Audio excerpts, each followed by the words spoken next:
Hi guys, I'm working on a small and very simple ESP32-S3 test board in KiCad, and it's based on the WROOM module. In this video we'll go through the whole process from making and designing the schematic to routing and ordering the PCB. The main features for this board are an ESP32-S3-WROOM module with 8 MB of flash, a button for reset, user button, user RGB LED, an expansion header, programming header, and a power LED on the 3-volt rail. For the mechanical side of things, we will have 4 3.2 mm mounting holes. The size will be 45 by 45 mm, and it will be a 4-layer board design. And just before we start the project, I would like to thank PCBWay for making this video possible. Remember that there are a large section on PCBWay.com where you can find a lot of projects and inspiration from other makers. If you find a particular project interesting, then you can often directly order the PCB at PCBWay. You find my affiliate link in the video description of this video.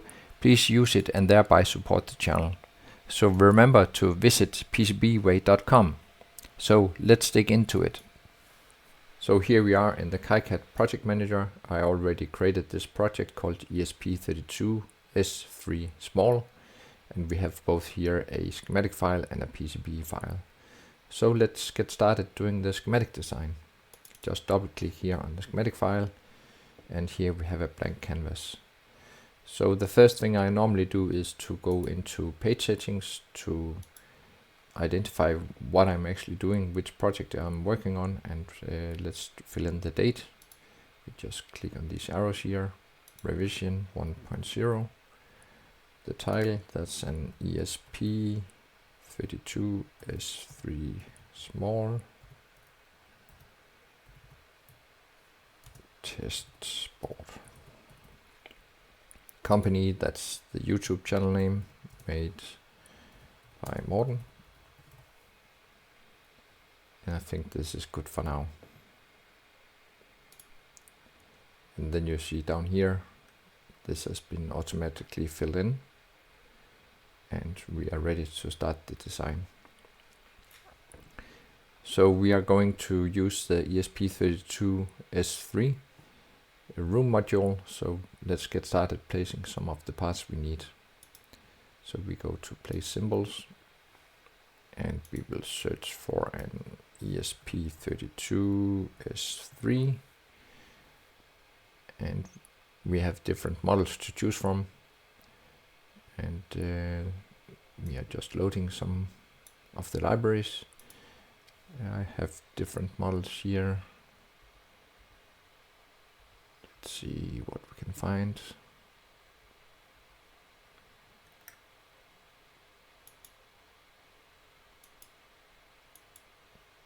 Yeah, I think this is one I made in a previous project. You can see the way the pins are organized here. It's a bit messy. And also for this one, for another WROOM module. So I rerouted some of the pins where they're placed in order to get a better overview. But you can of course download this project on my GitHub, and there is also the library that are being used in this project. So let's place the module here and zoom in. So the first thing we would like to place is give some power and some decoupling capacitors to this module. So let's place power symbols. Let's press P, and we will use a 3.3 volt net. This, and we simply just route 3.3 volts here. And for the ground pins, something like this.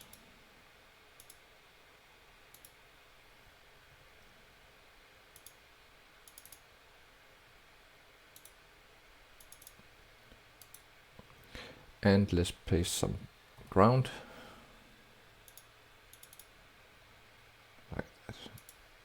And I would like the ground symbol to be a bit closer, or the text for the ground to be be a bit closer there. And we need some decoupling capacitors on the 3.3 volt net. Place symbols, and let's look for a capacitor, and I would like to use this small symbol.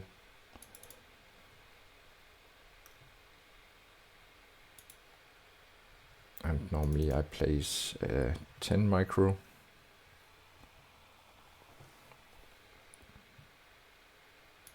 There.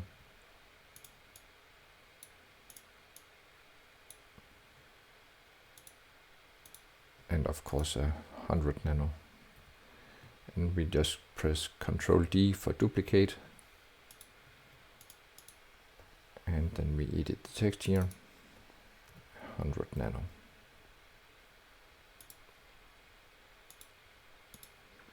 And then we can just duplicate the ground symbol here, mark it and press Ctrl D.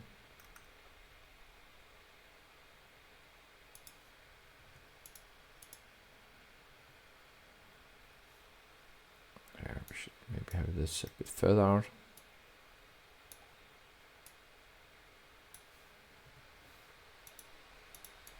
And we can take the wire along.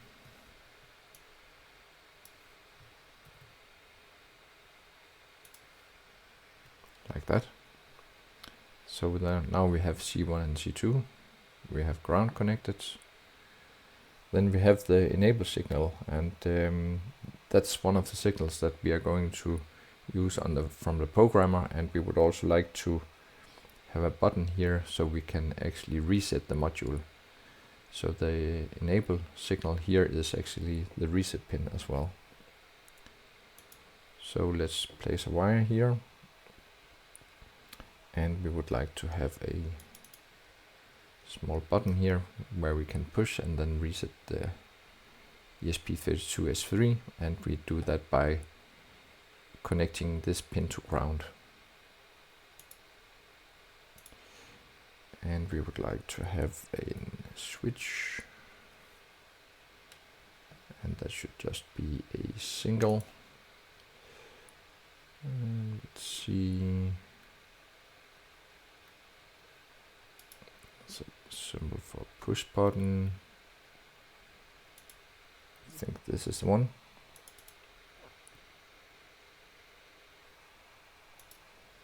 And then we will connect that to ground.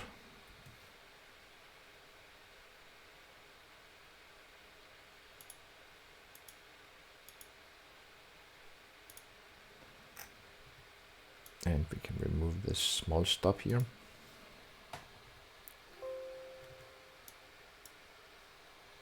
Like that. But of course we need to have a pull-up pin or pull-up resistor and a capacitor here in order to time the correct pulse for the reset. It needs to charge a capacitor, and that will be done through a 10 kilo ohm resistor. So let's find a resistor, R small, and we can put that around here. We'll take the 3.3 volt net,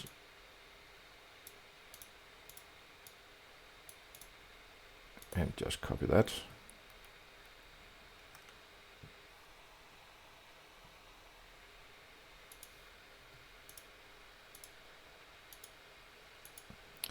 And we will need a capacitor as well.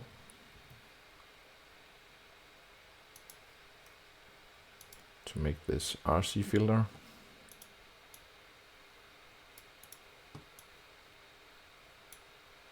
And that would be a 1 micro. And we will change this to a 10 kilo ohm resistor.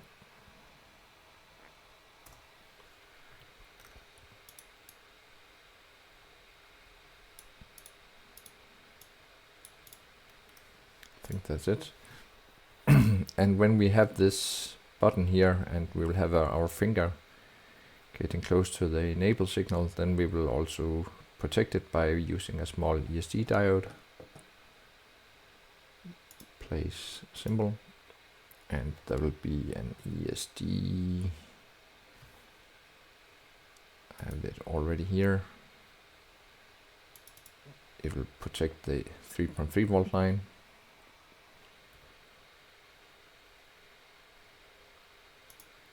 And we can just remove, yeah, we will just keep the text as is.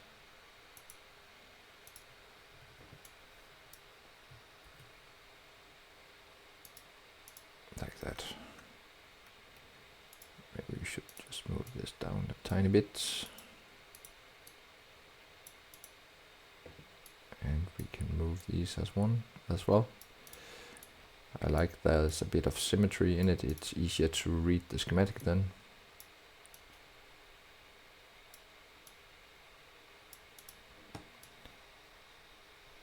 Like that. So now we have the most important things for the ESP32-WROOM module. However, there are some things we need to take care of when we look at the pins on the ESP32. There are some strapping pins. So I have this text already prepared. We can just go through it. Let's copy it. And then we can insert a small text box here.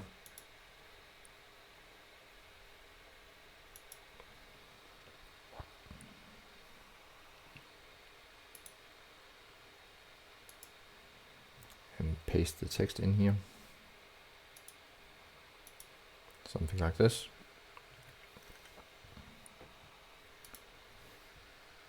And we can move it up a bit. Like that.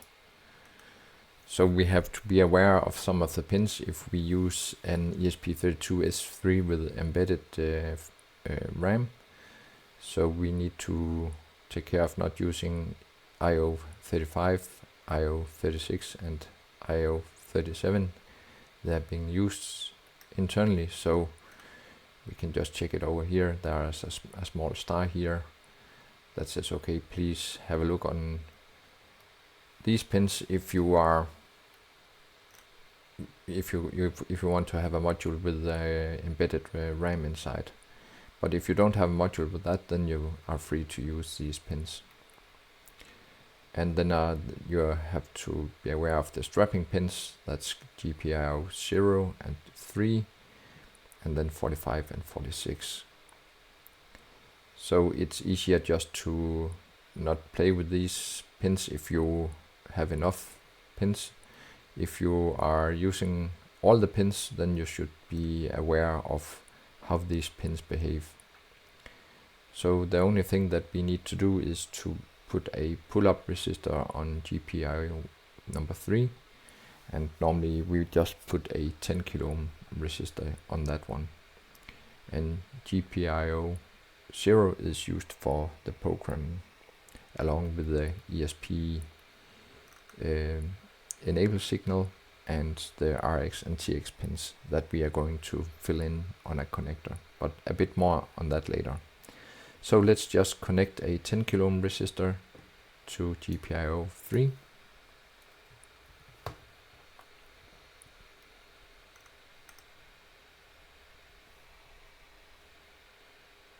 We can do it like that.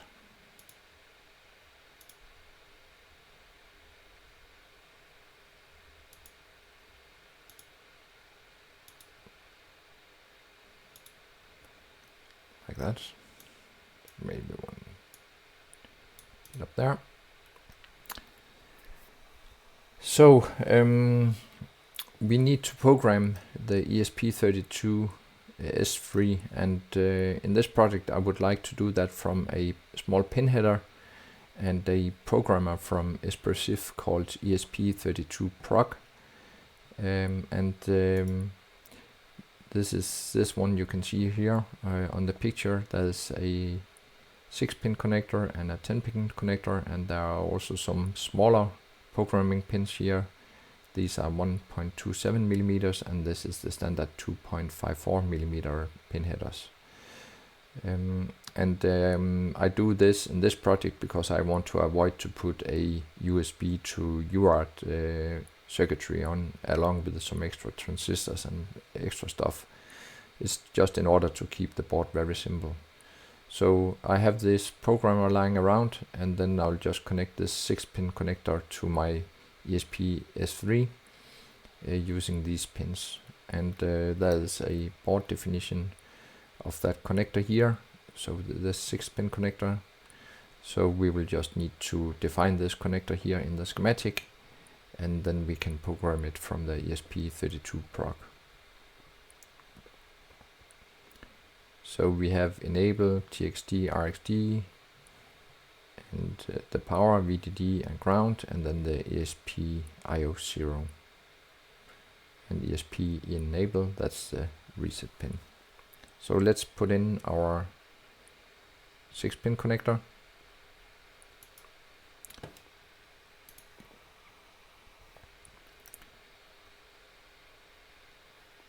So place symbols, and we will need a connector. We can just say collapse all here, and we'll remove this.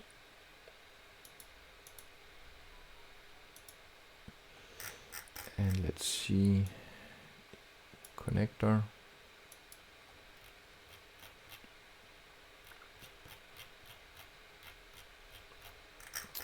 Let's see if we can find a generic one. There's a lot to choose from. Generic, and we need a 1 2x3. 2x3.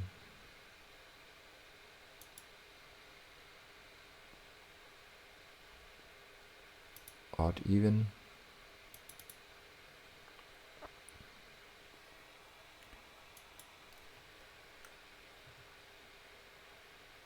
And we'll need to place some pins here.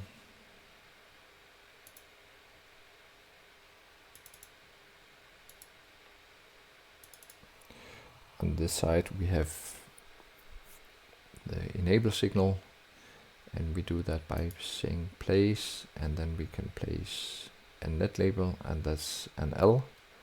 So if we just press L here on the keyboard, then we can put in a label, and we'll call that ESP_enable.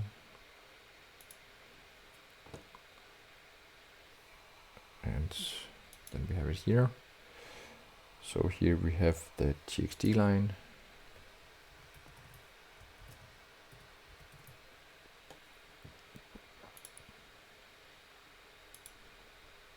And here we have the RXD line.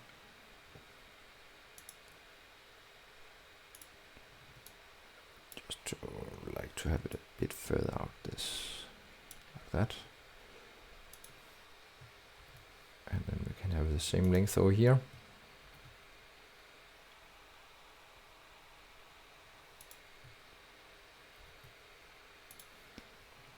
And there we have the 3.3 volt line.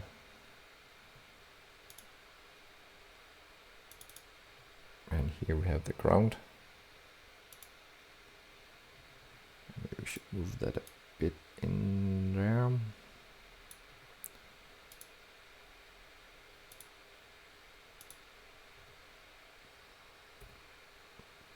Here you can press G if you want to move this. Just move the cursor over here, press G, then you can move the line.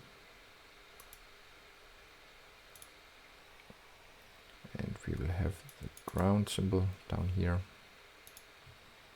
Duplicate and ground. And let's grab a 3.3 volt net and put that in here.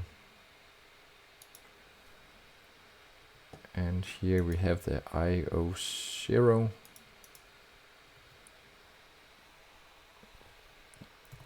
L for label.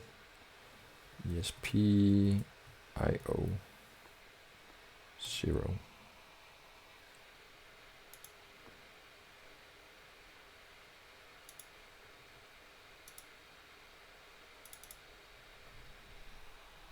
Something like this. Then we have the programmer in place. and we have the enable in order to connect this. Then we'll duplicate the net here and then just put it up here. Then we have the pin connected, and then we have IO0. Just take everything here and we will move it up here. Move it a bit further in here. G. Like that. I find it very useful to just duplicate the names instead of writing them, then you are sure that you have exactly the same name. So of course we need to power this. This will not be connected to the USB port, so we will power this by a small screw terminal. So let's find one of those, and we will just add the 5 volt to the board and then regulate it down to 3.3 volt using a small LDO. So let's first place the screw terminal.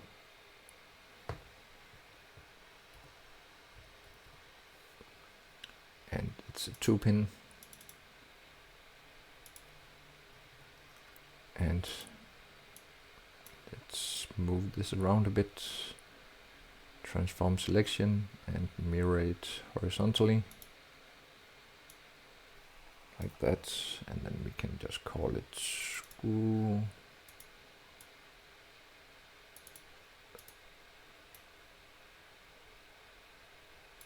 Like that.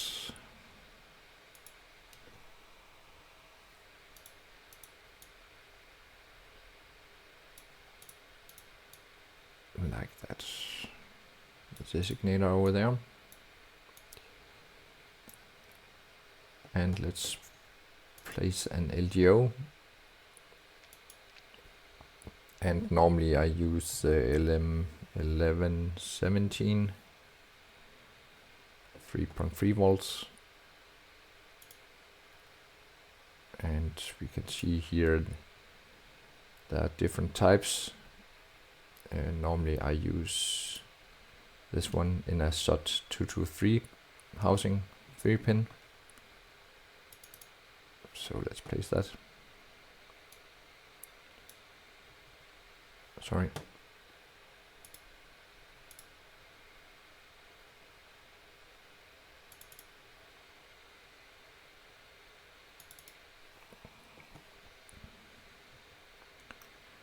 And we can wire the power.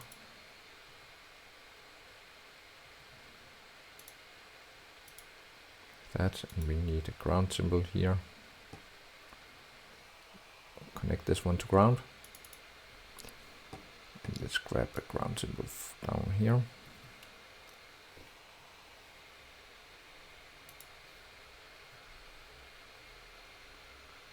And then we need a ground symbol here.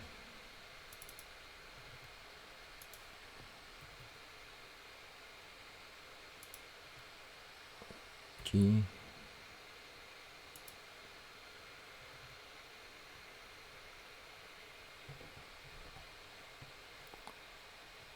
Save this, and then we need room for a decoupling capacitor.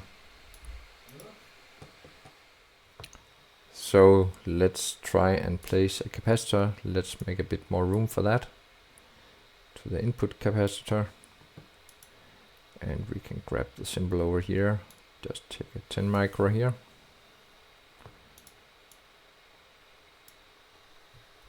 Control duplicates. And I think we need a bit more room still.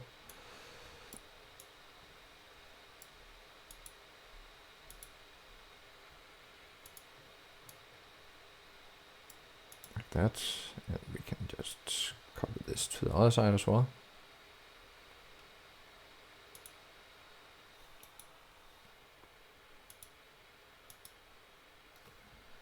And here we have our 3.3 volt net.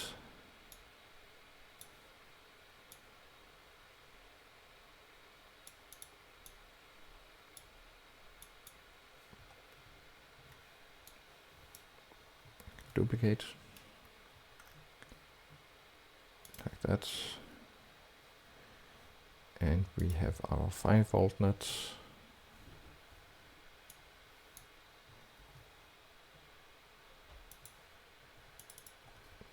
Plus 5 volts.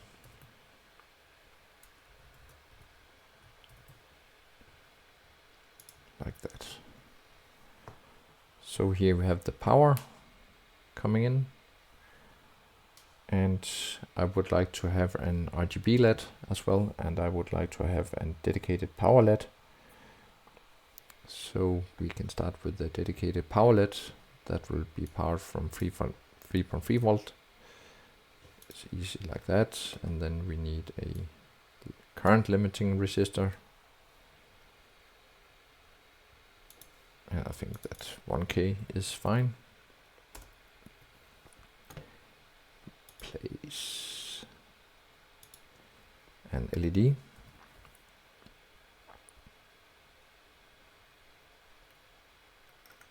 Yeah, that's just a simple LED.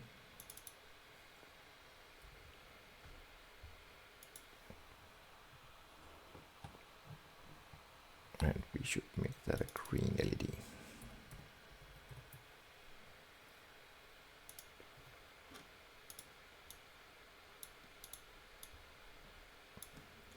And ground.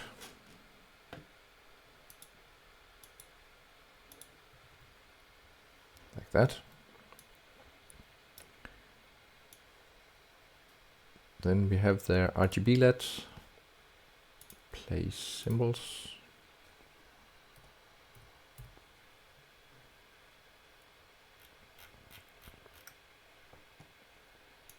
And I have this symbol here already defined,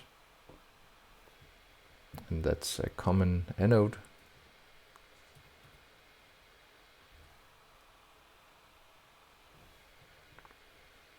Let's place it here, and we just need to give it 3.3 volts here on the anode.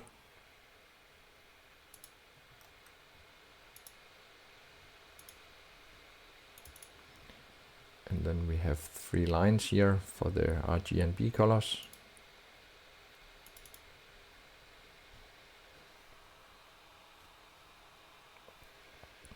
And we can just put the pins on. G, of course we need the current limiting resistors first.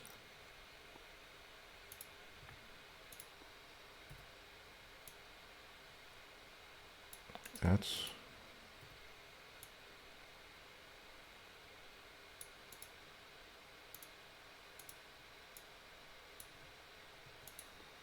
let's see how this looks.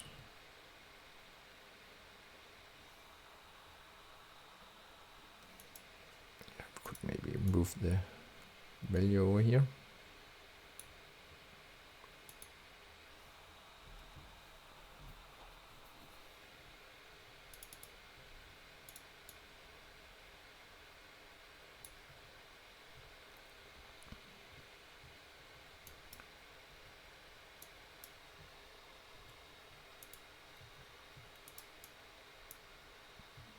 Duplicate. Check everything here and duplicate. And let's call this label LED. Was it blue?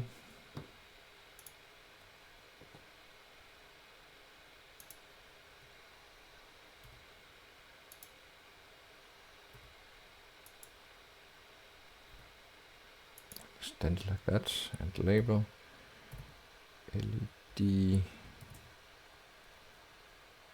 red.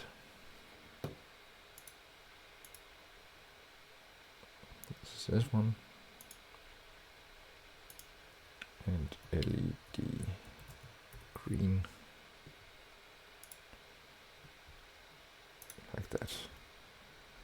And then we can take these 3 labels, duplicate them, and then move them over here and then we can place them on some of the GPIO pins a bit later.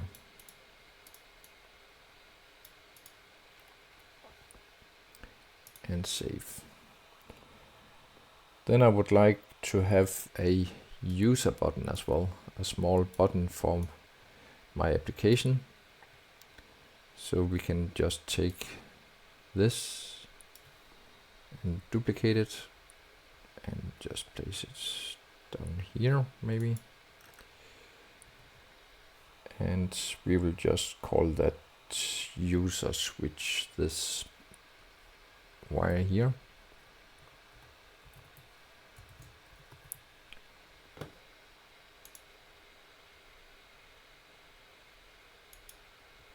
And duplicate that label,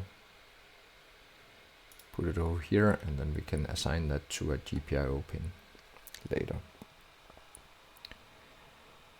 And I would like to have an QWIIC connector as well. This is this 4-pin connector that can interface to different QWIIC modules.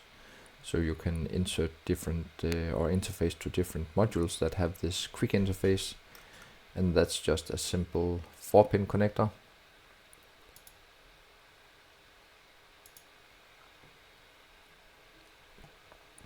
And then we'll assign the footprint for that. We will have to look at that a bit later, but that's just a 4-pin connector.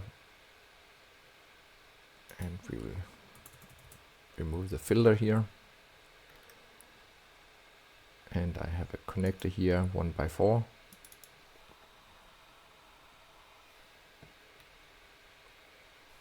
And let's place it here. And transform it. I would like to have it mirrored vertically, because pin number 1 is ground on this QWIIC connector.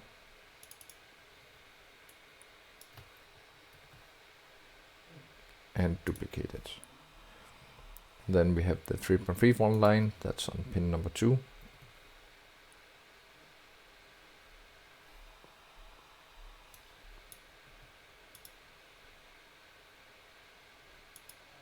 Like that. And then we have SDA and SCL. And we need to have pull-up resistors on the I2C pins. So we can just grab it here. Have it on the same height. Maybe a bit longer out here, then we have room for the labels.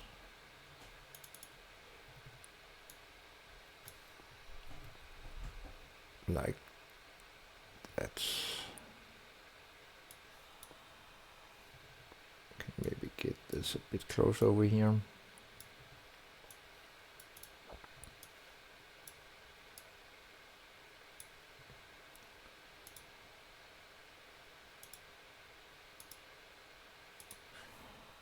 And then we have SCL, that's on pin number 4. Label SCL. And we have the SDA line on pin number 3.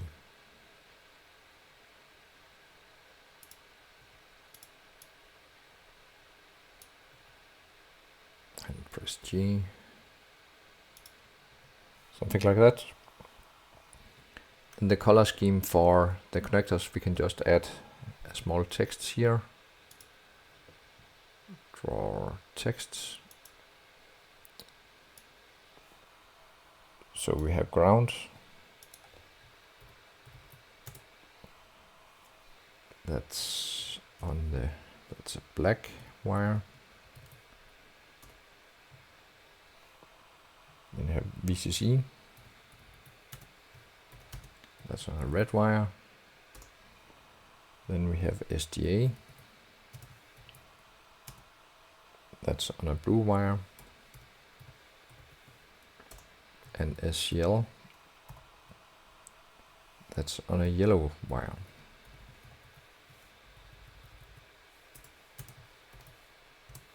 Like that. we can align that to the left side.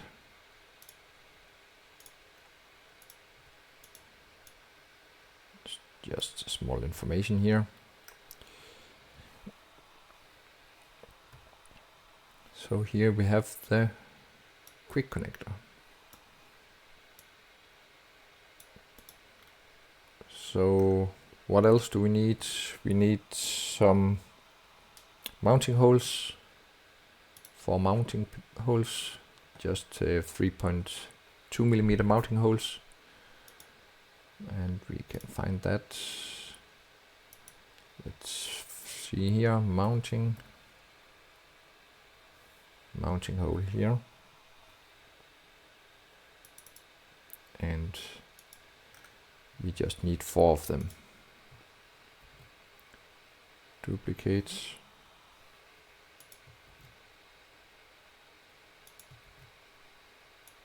Like that. Yeah, and I would also like to break out some of the GPIOs. We have a lot of GPIOs here in the project. We haven't used that many. We can also take the SCL and SDA lines and move that over here. So I will use a 10-pin connector and then route 6 GPIOs over there, and also have some of the pins for 3.3 volts and some from ground, 2 for 3.3 volts and then 2 for ground. So let's place a 10-pin connector.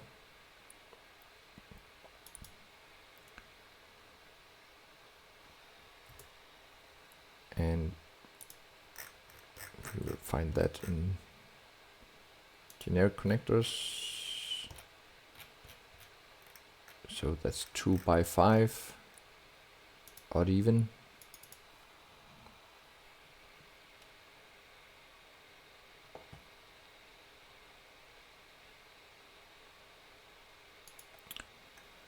And I think I will just call this,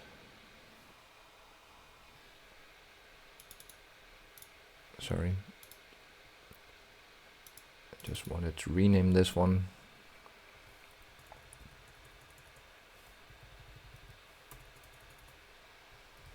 Pin 2 by 3. And then we can also give this a name.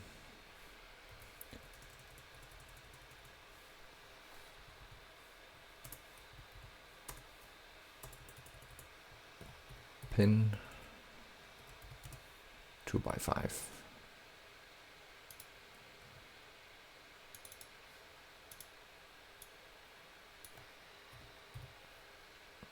Like that. And now we add it. Let's grab some of the symbols here.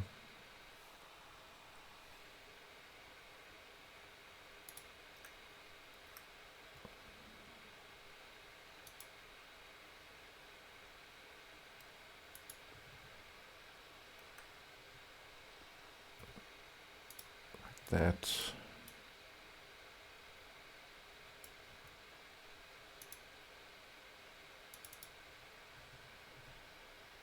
And we can duplicate this.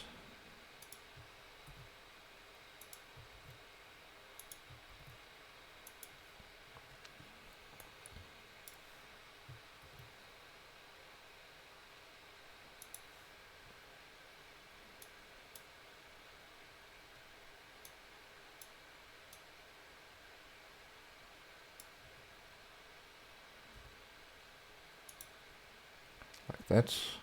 And then we need the ground.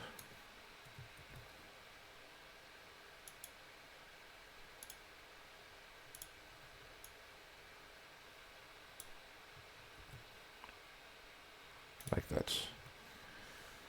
And then we need to assign some IOs, and I think we will just use like IO 10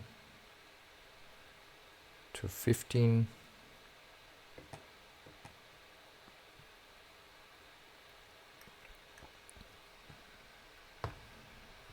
Label IO 10.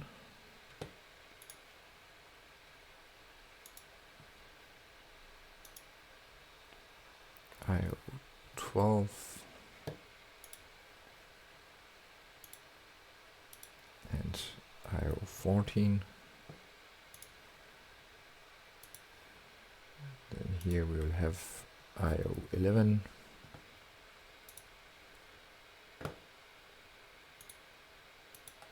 And IO 13.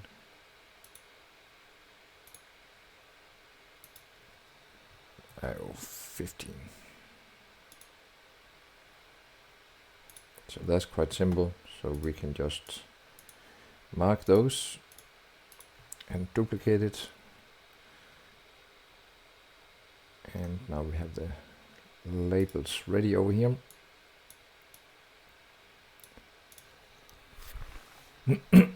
Now you see it's a bit messy here, so it would be nice to just align everything a bit and make some boxes. And we can take the switch up here, something like this. And maybe we can take circuitry here and move it to the right.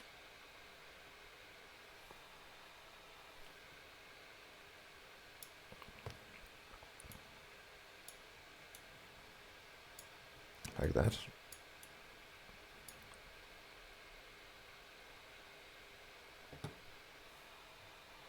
And let's divide it in some smaller boxes. And we can do that by placing some, or draw some lines.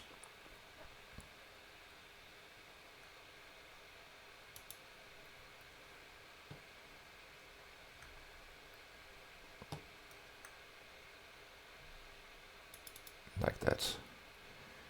And we can move it a bit. Press M for move. Like this. And then we can duplicate that one and place it in the middle here. Approximately, maybe we can move this a bit further over. Like that.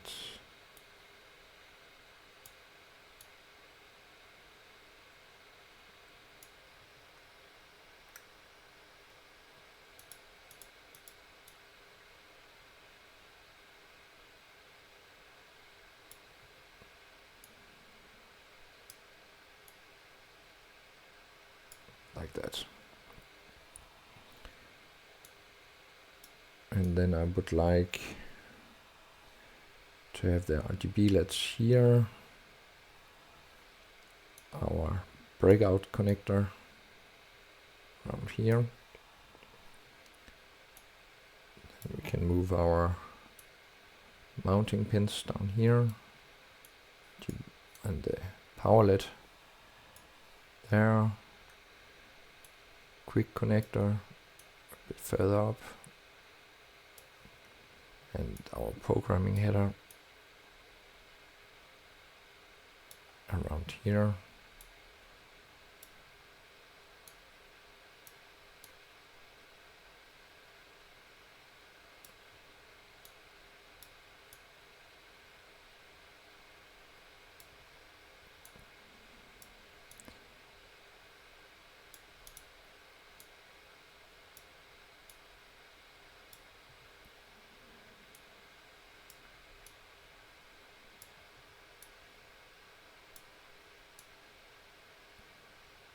So it seems to be placed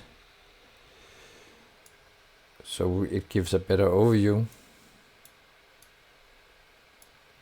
of what we have.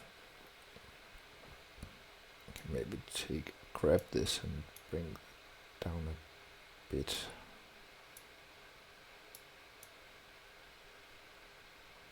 I think that's fine. And let's divide the smaller boxes. Place lines.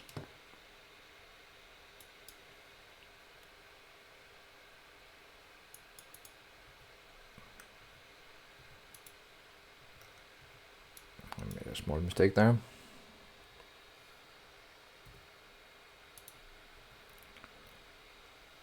And duplicate this.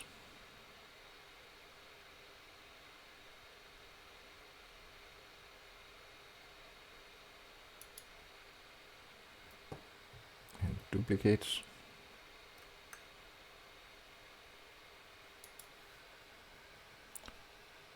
Something like this.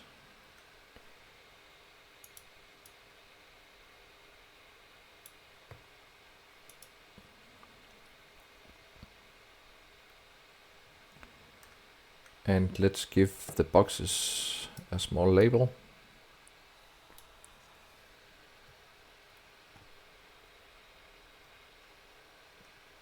And we can place text.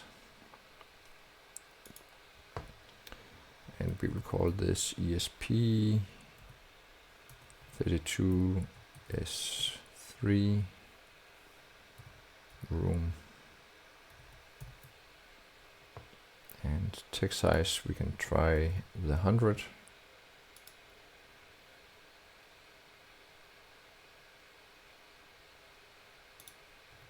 Like that.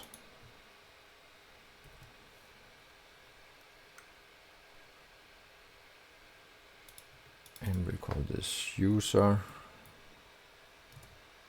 switch.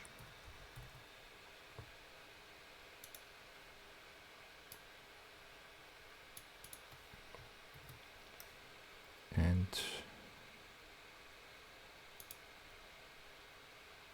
we'll call this IO.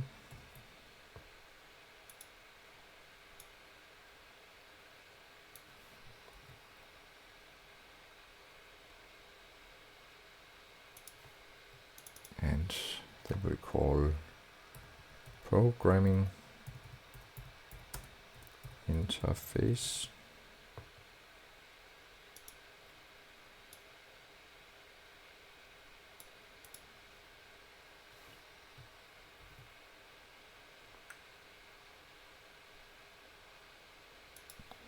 And this will be power LED.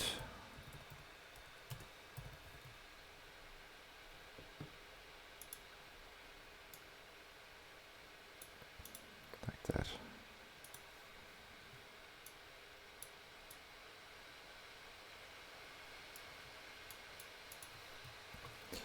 And this will be mounting.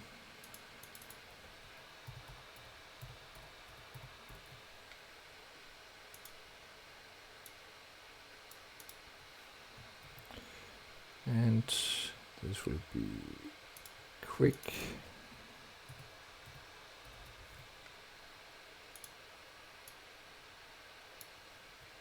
And you can find more information if you go to the Sparkfun. I believe that it was Sparkfun that invented this standard. And they have a lot of different boards that you can interface to. So please go and check out the Sparkfun homepage. This will be RGB LED.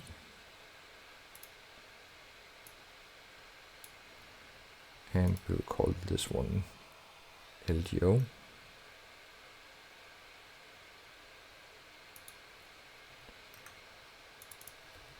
LDO.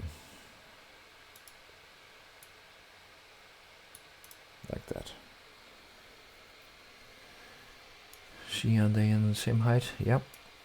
Everything is fine. So now we have divided our small devices into some boxes here. It gives a much better overview of what we're doing. So now we should assign some of the pins here to the GPIO pins, and as a default I think that SDA and SCL, they are on IO 8 and 9, so we can move them up here. GPIO 8 and 9.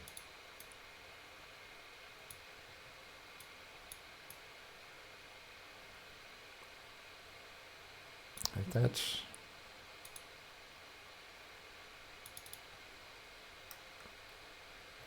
And maybe we should use the same length.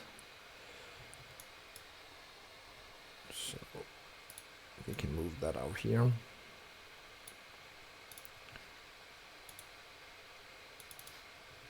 And SCL there. And we already have pull-up resistors on the I2C pins. And here we have GPIO 10.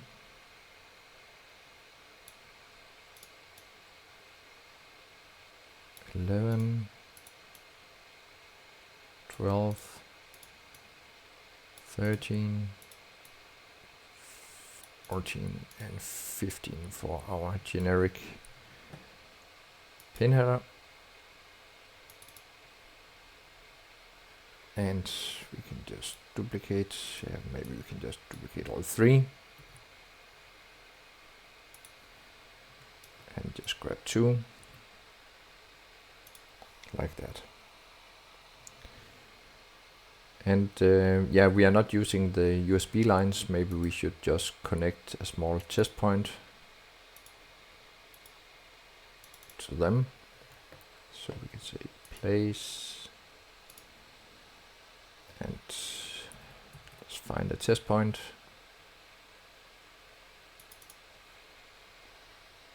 And rotate that.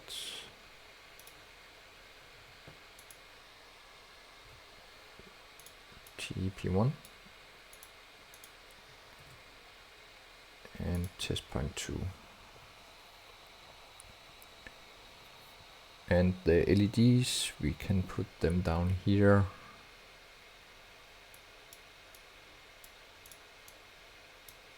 On GPIO 38 maybe.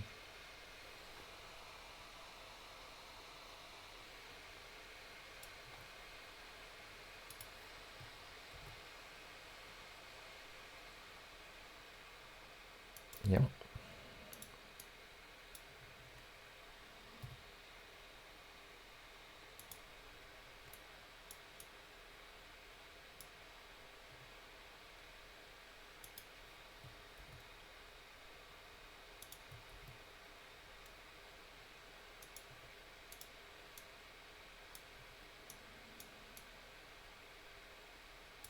Like that. And the user switch, we can put that on the last down here. Duplicate.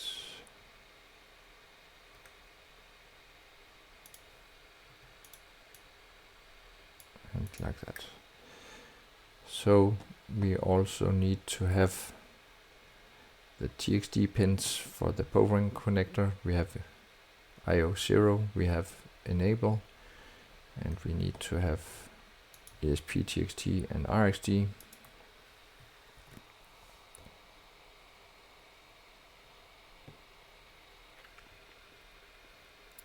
And we need to put them over here. TXT and RXD. For the programming interface, that's the TXT or UART0.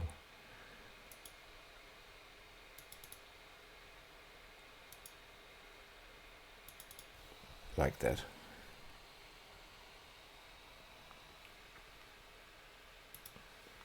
So I think that we are very close to having finalized our schematic here.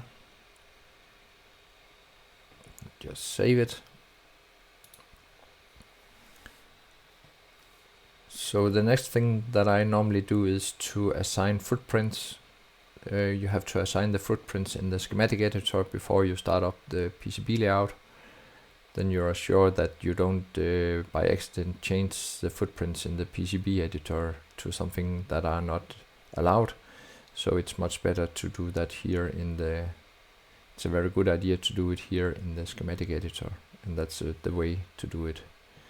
And that can be done here if you go to tools and then go to edit symbols or edit simple fields. You can of course just go into every component and double click on it, and then you can assign a footprint. But then you have to go and double click many times here. Instead you can just go to edit symbol fields and here you have a complete list of all the parts that you have placed on the schematic, and here you can assign the footprints. So you can see we are missing some assignments here, so let's try and do that. So we see that there's already, the references are already filled in, of course, and the quantity of how many we need of all the parts and the value of them. So now we just need to fill in the footprints.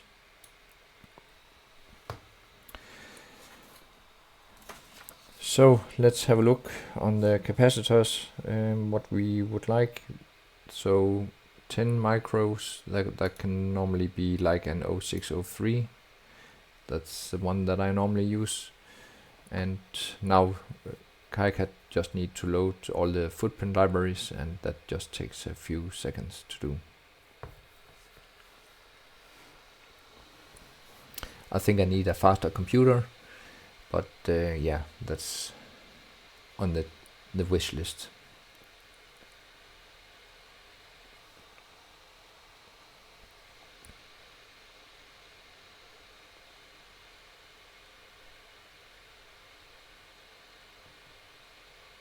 Alright, so we can find a capacitor here and the SMD capacitor, and we need an 0603.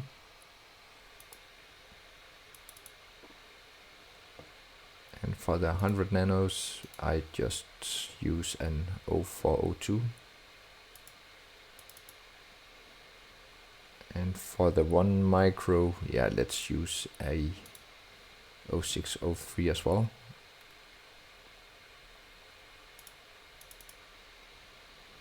And the ESD diodes already filled in.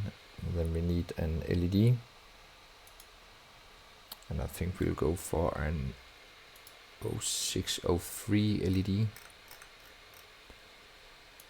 Let's see, LEDs, SMD, and we can use, it's easier to solder this one maybe. Let's just take, yeah, let's take this one. Mounting holes, that will be a 3mm mounting hole. Collapse everything. Mounting hole 3.2mm.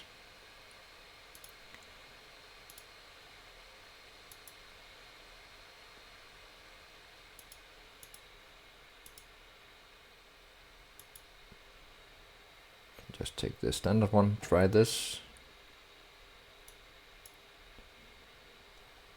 And some pin headers.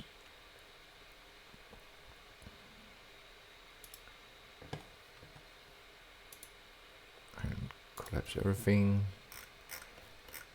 Connector, pin header, 2.54mm. 2x3.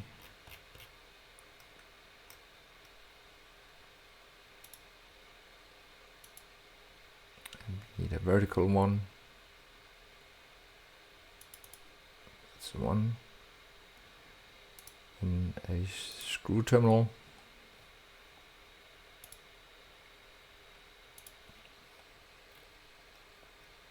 Terminal, I think Phoenix.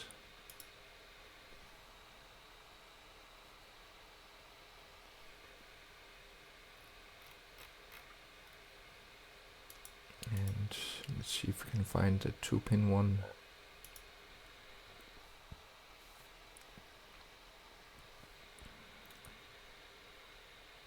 Yeah, let's try this one.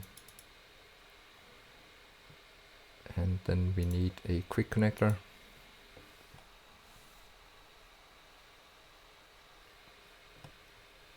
And that's a JST connector. And then we have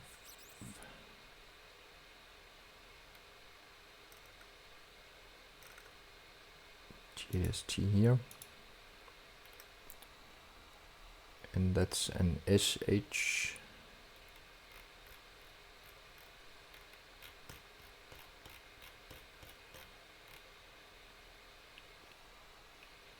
And SMP04B. I think this is this one. Ah, sorry. KiCad just closed down by accident here.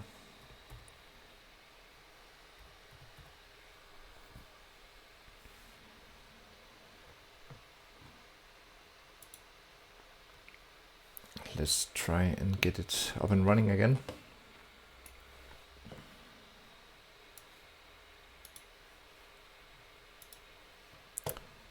And let's not hope that we lost too much information.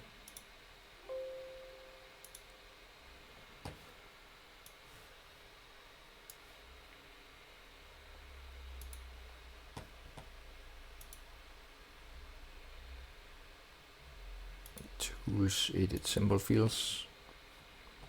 So we have to assign some of the stuff again. I don't know what happened to KiCad. It just shut down. It's very rare that I see that.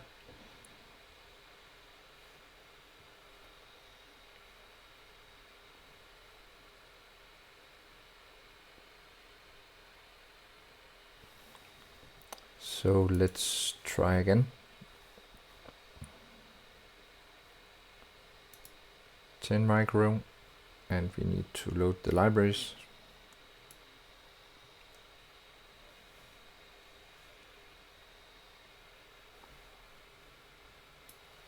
Like that, and find some capacitors.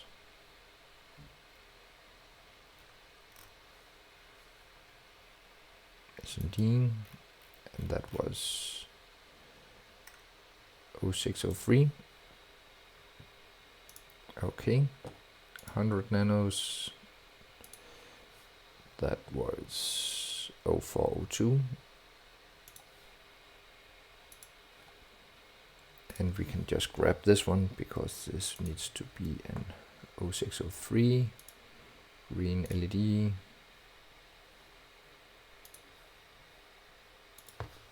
LED 0603. Mounting holes.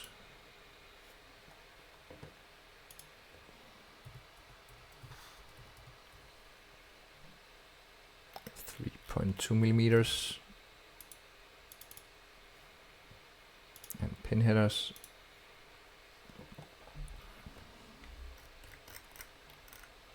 Connector. Pin header 2.54 millimeters.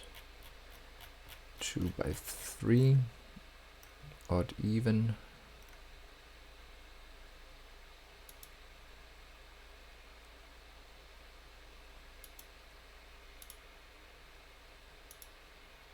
This is this one. And now we are added, there's also a 5-pin one here, 2x5.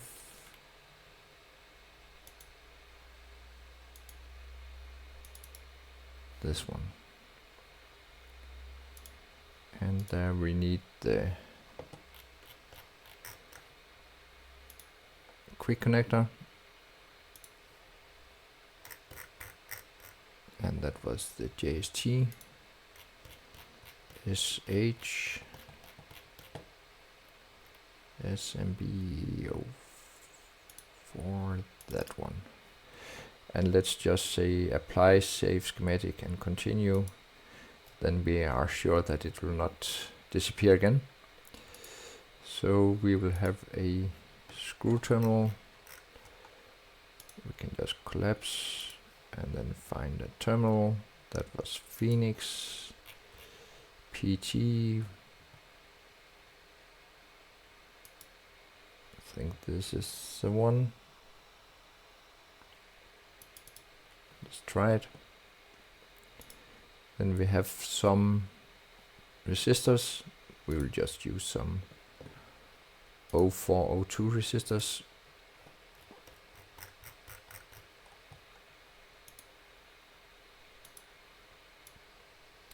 So resistors, SMD 0402, and we can just grab that one, Control C, Control V, and now we have two different buttons. I would like the user one to be through hole, and switch 1 is reset one. So we'll find an SMD type for that one.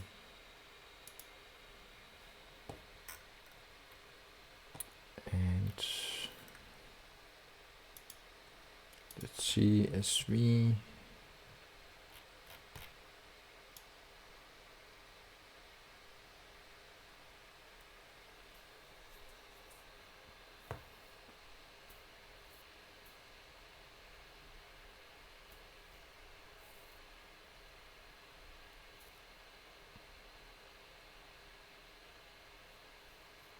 SMD B3U.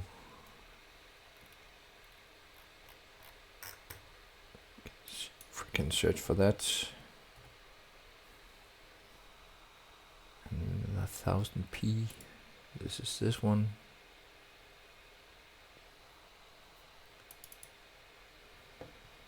And the other one.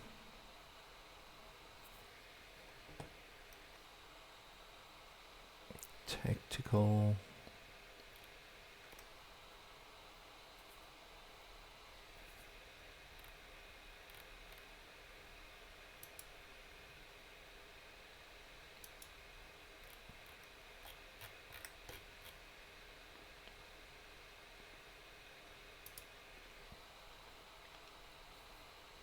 SPST angled.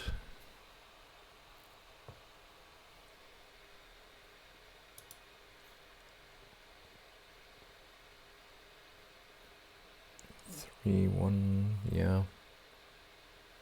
This is this one. And a few test points.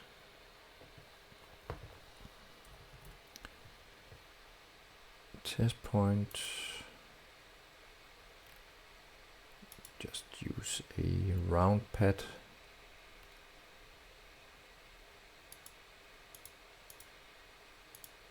.5 millimeters. Okay. And you can see here the switches, mixed values, two different ones. And there's no need to put mounting holes in the bill of materials. Then you can just put a check mark here. And if you don't want to have them in the or assembled on the board, then you can check this one. But I'm quite confident that we have all the footprints defined now. Let's say apply, save, schematic, and continue. And here you can also make an export of the bill of materials. You see over here there are some different columns, and you can also define your own. So let's say that you want to have, for example, the mouse part number, for example. Then you go over here on the plus, and then you just write mouser. Okay. And then you see over here we have the mouser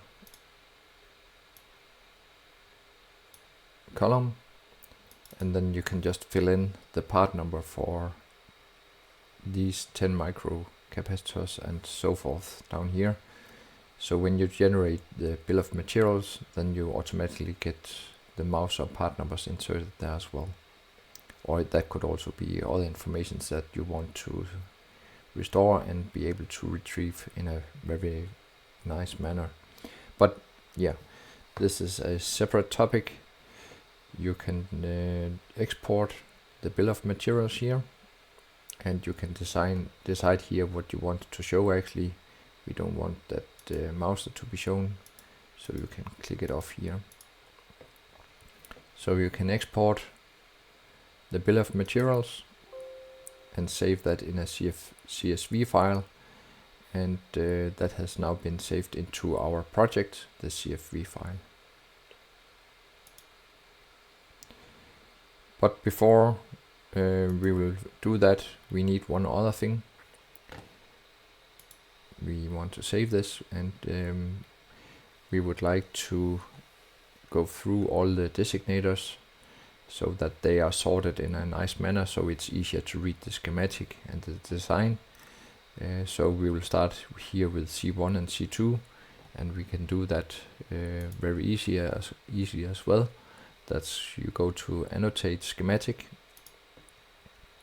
and then you can decide in which direction you want to have it annotated. So we can go here in the Y position or in the X position first, the entire schematic, and then we can say annotate and close. Now we see here we have C1 and C2 and U1 and J1, and here you then see, okay, this is then C3 and so forth.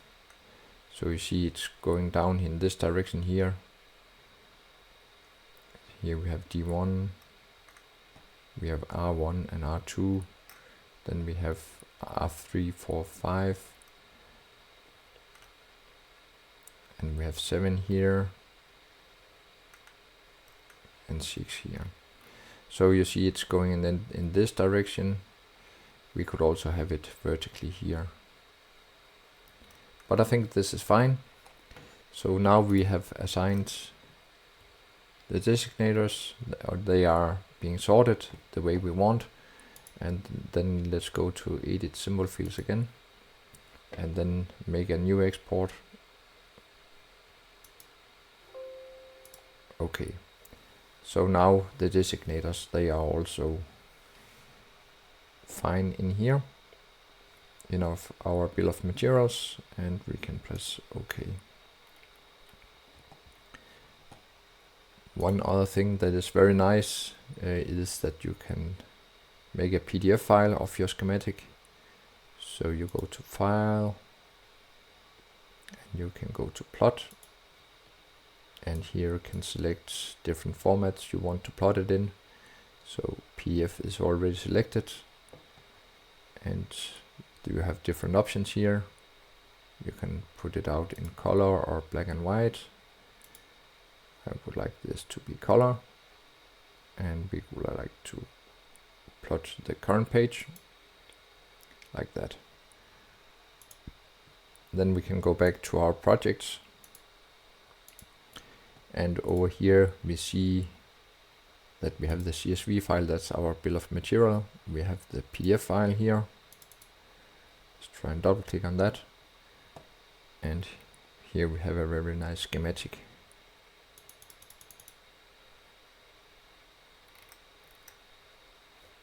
So that's awesome features. But yeah, let's press save here, and now we are ready to start the design of the PCB. So I think we'll take a short break here, and then let's get started doing the PCB design. See you soon. So now we are ready to start the PCB design, and we will go to Tools and then Update PCB from Schematic. That will automatically load all the defined footprints into our board. And I can just grab this window over here, like that. And let's see, we don't have any errors. Update PCB, close, and here we have all the parts, and let's place that here on the board.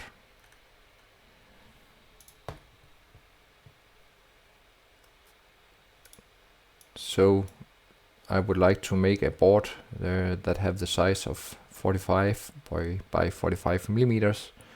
So let's go and switch to the edge cuts layer. That's where we have the board outline, and place a red angle here.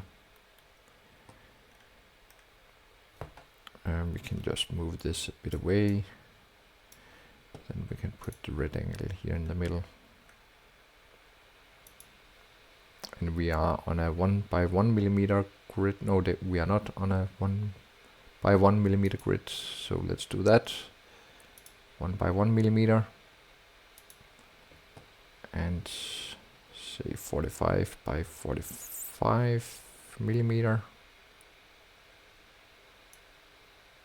Like that. And then we can start moving our parts in here. And the most important is of course the ESP32-S3 module. This looks to be in approximately the middle here. We need the power connector.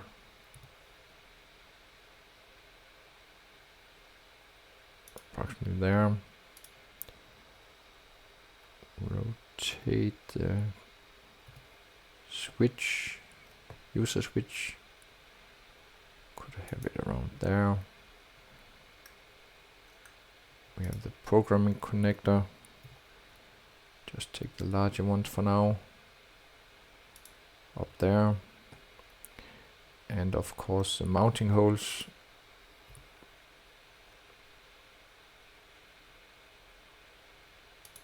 There.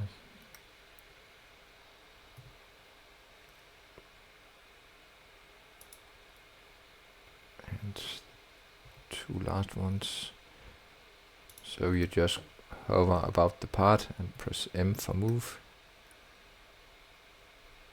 Like that. And the extension header.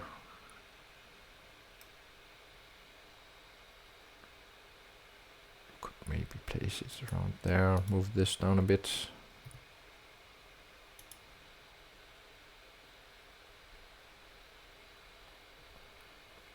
Then we have the LDO.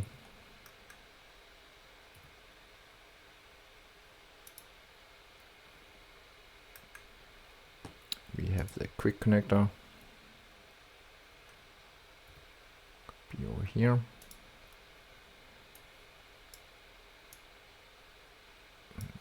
Bring some of the smaller parts over.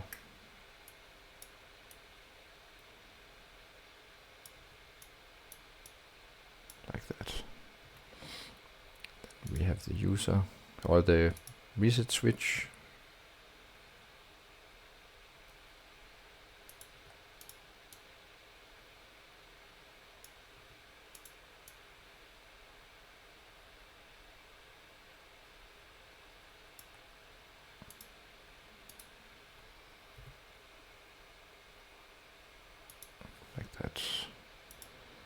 Then we have an RGB LED.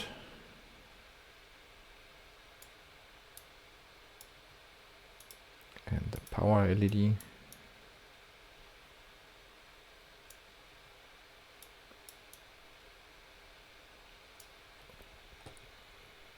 Yeah, and then I think we will just fill in the necessary small things. We have the USB test pins here. Can just flip them to the other side.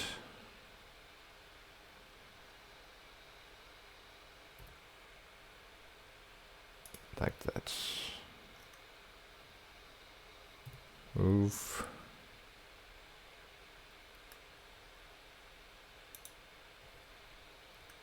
And flip and move. So they will be around there for now. And then we have the two capacitors, C1 and C2. Those are for the LDO.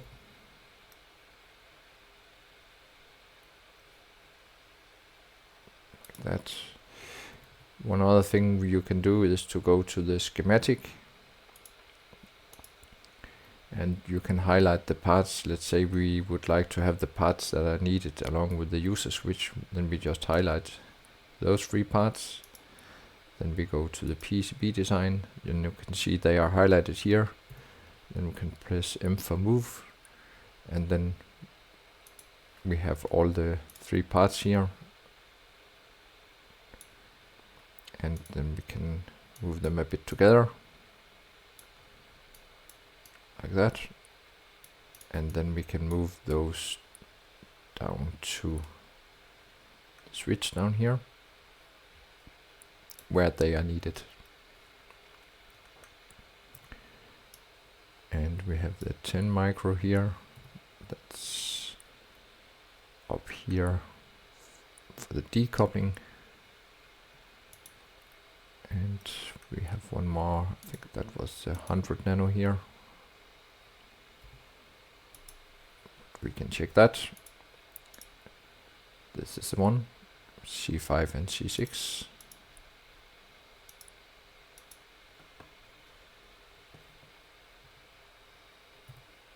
And move.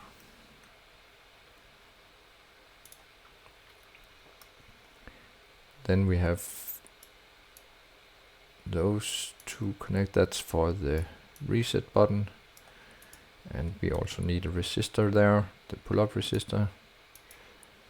So let's highlight that one. That's R8, and R8 are here. We can move these 3 parts together, and they need to be around here. Then we have some resistors for the LED,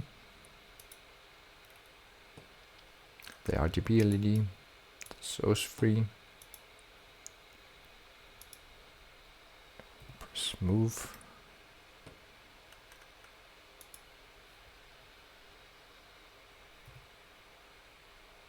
Like that.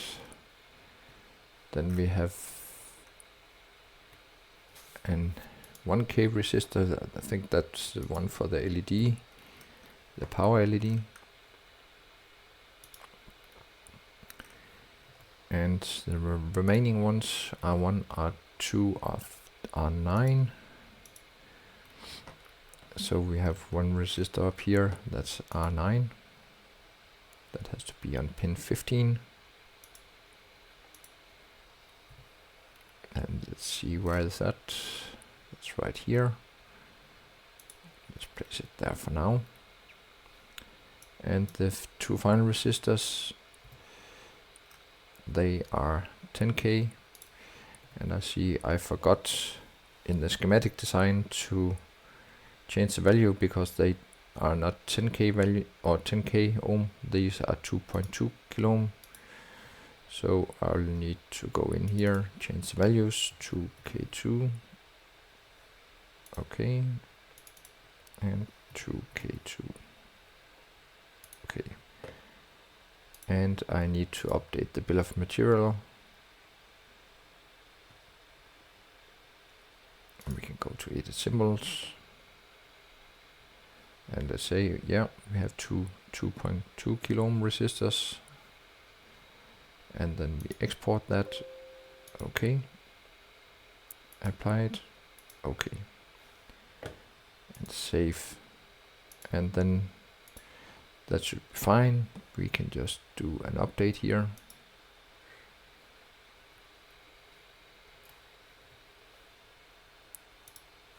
Like that. And move them to the right location. Save. And we can say update PCB from schematic again. And we see that these 2 values have changed. And close, and now we can see these are 2K2. And we can move these parts into our PCB as well, like that. So now we have everything inside our defined board. So right now we have some square corners. I would like to have them rounded a bit. So you just double click here on the edge cut, and then you say shape modifications and fillet lines, and we can do, let's try with 3 millimeters. Yeah, it's not enough. Control Z, and we try again.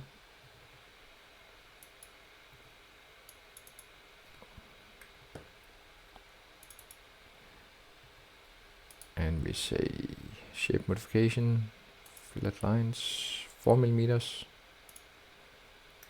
Yeah, that looks much better. And right now we have the antenna outside the board, that's fine. Let's just have a look in the 3D viewer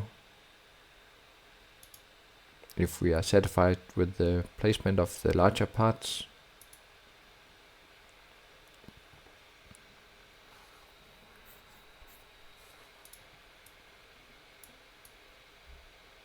Yeah, I think that's okay.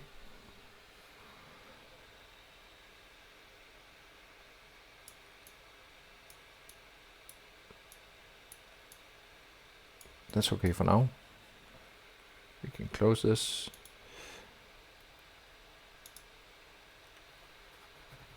And press save. So let's try and route some of the board.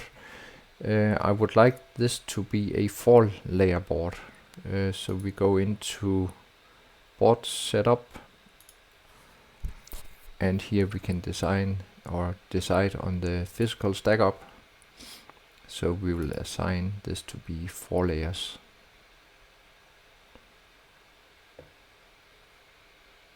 Like that.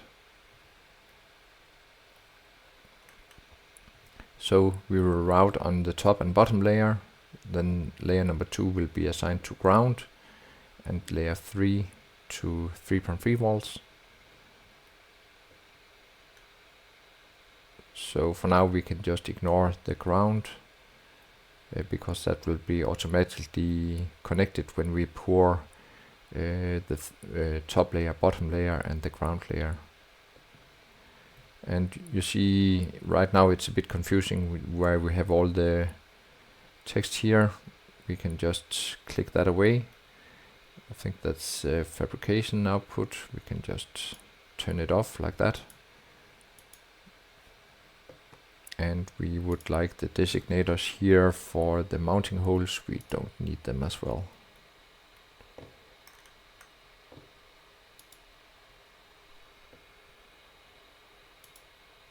Like that.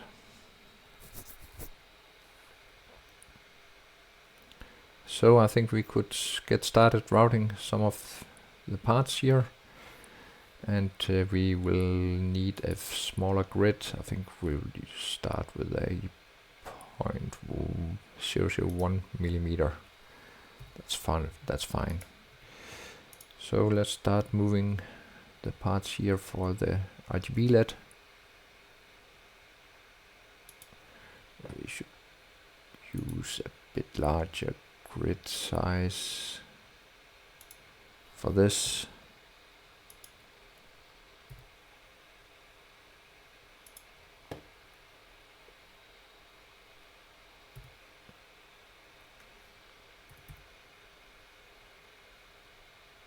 That.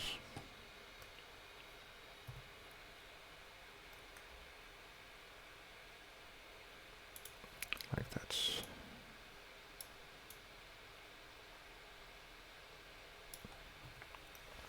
We will move the designators and so on when we have done the routing of the board. That's the last thing we'll do.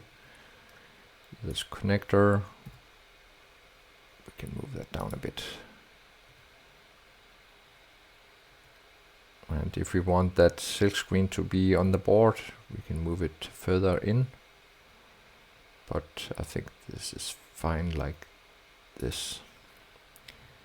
And we can try and find the middle here. We can place some dimension lines, and we can just go to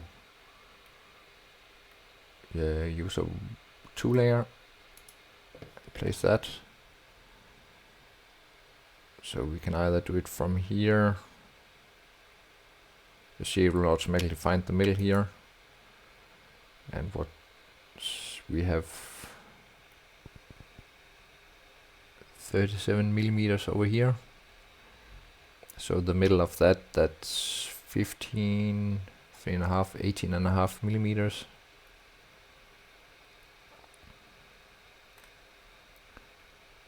So the center is 18.5.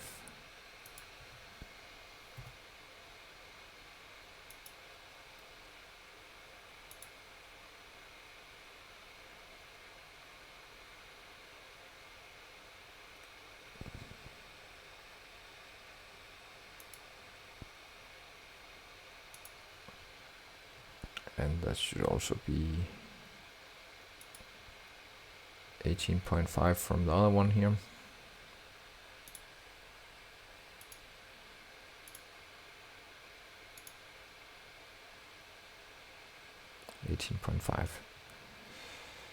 So we can move this, and we know this is the middle, like that.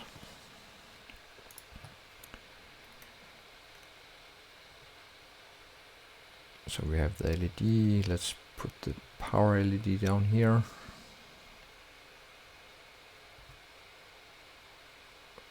That.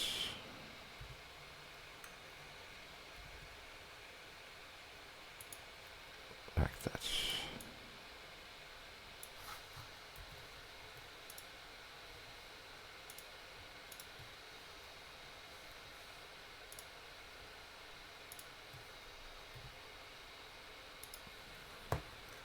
And we will just go directly into the LDO here. 5.5 volts.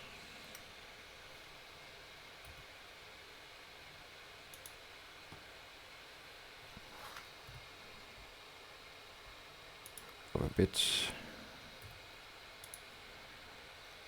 decoupling capacitor.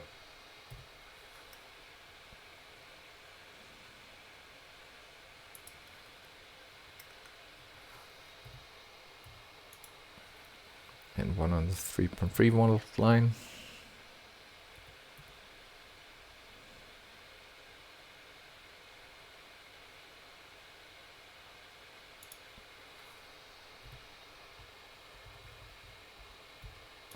Like that. And we can break that out to a via. And then we can go into the 3.3 volt layer with that. Directly, we can put a via on here and a via on here.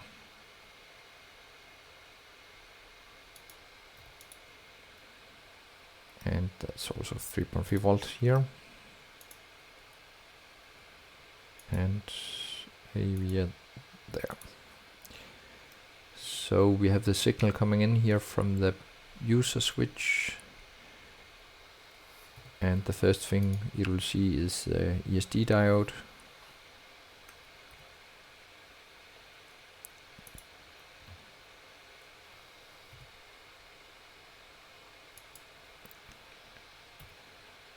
Let's route the signal down here, and then we will have a capacitor to ground.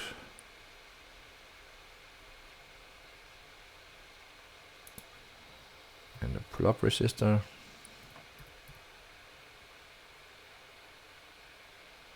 Like that.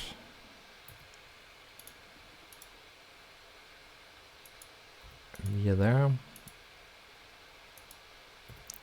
And via there. And this is automatically into a via or into the ground layer. Just move that out a bit, like that. And this will be also a 3.3 volt via.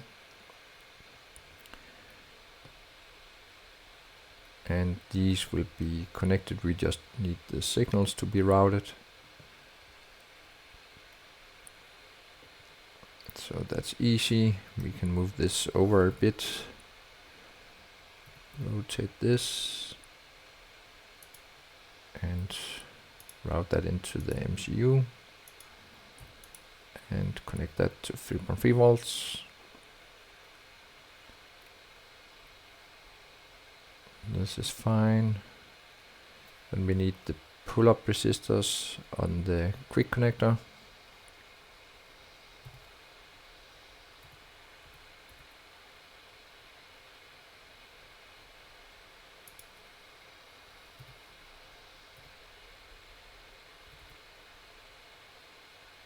Something like this. This.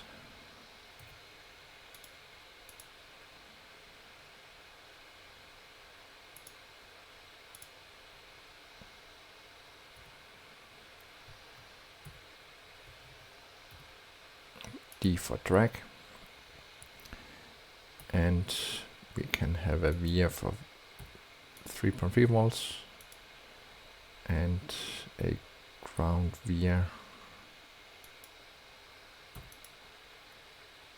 like that. And then we have the reset button here.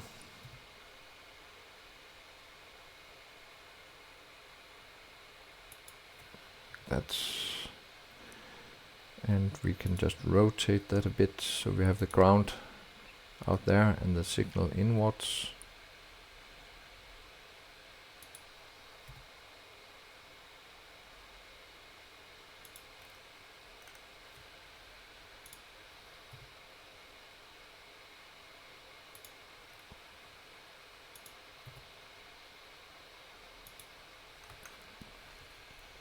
And the first thing we need to see is the ESD diode, M for move.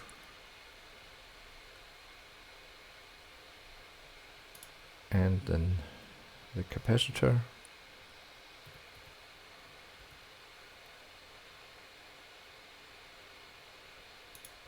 And the pull-up resistor.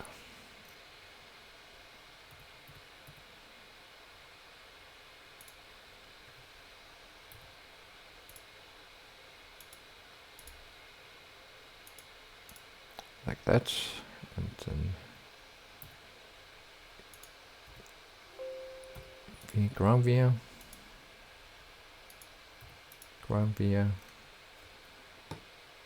and power net via, and we can also connect a via here, like that. Programming header, that's fine for now. We have some of the decoupling for the room module, and we need the 100 nano to be closest to the VCC pin here, and route the wires in there. Go to a 3.3 volt net there. VS on the capacitors, like that.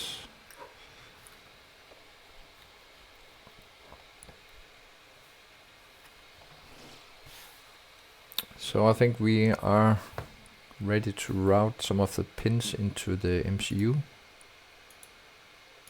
Let's see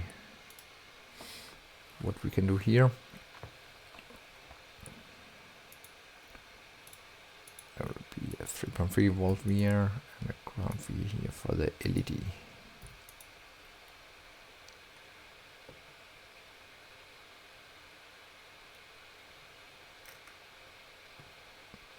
Yes. So the user switch, we will switch layer to the bottom layer.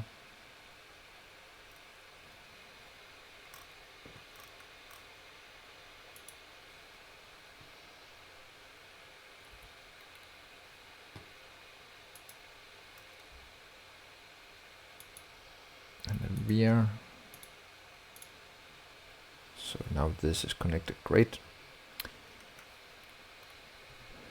So let's see here on the auxiliary connector.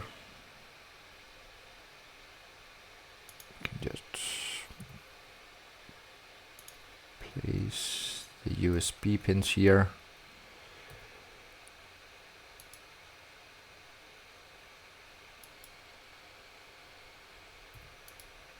I'll not do anything about the impedance this time. I'll just break them out.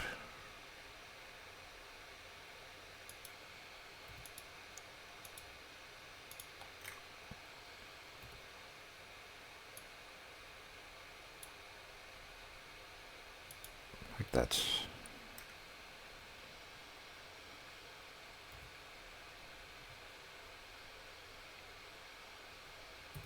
Drag. Just move them a bit closer. Like that. So let's see the IO11, where's that? That's over here on this side. So they are actually over here. So I think we'll go on the bottom side. And let's see.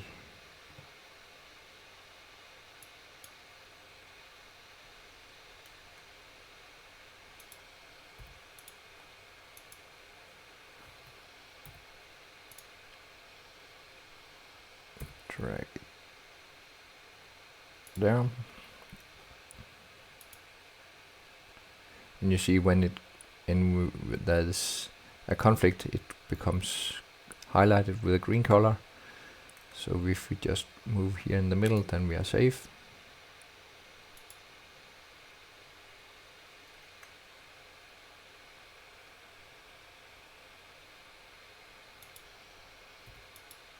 And we cannot place a via there. Move this up a bit.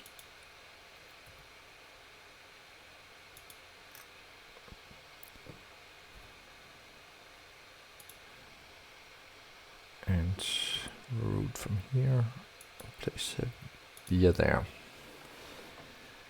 Perfect.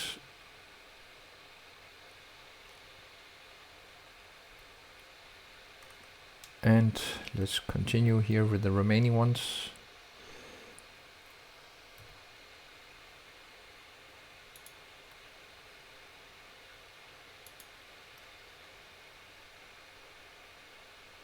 Place a via there. IO12.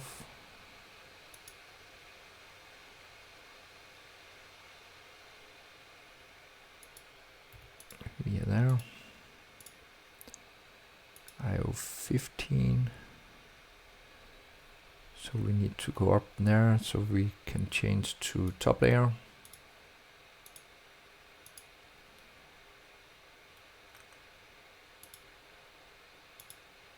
Like that. And then we have IO14. So we need to go to the bottom layer again.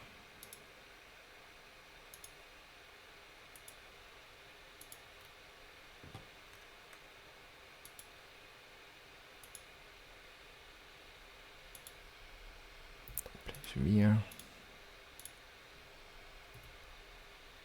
like that. And let's see, we have 3.3 volts coming in there, that's fine.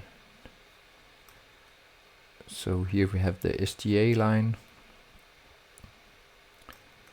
So we can route that out here. And maybe switch to the bottom layer. You could also choose to go through here. And that was SDA. Then we have SCL in here.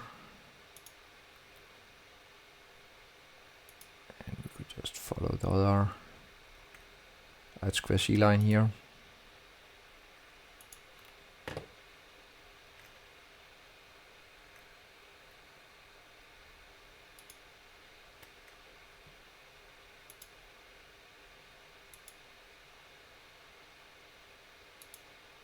like that. We here have 3.3 volts for the pull-up resistors. Then we have the LEDs, RGB LEDs. I think we need to go to the bottom layer here. Can first check out what about the reset switch. Where is this line going? Need to go up here to the programming connector. The TXT line here. Can just go on the bottom layer. Place it here. Like that. RXD line. Can do that in a similar fashion.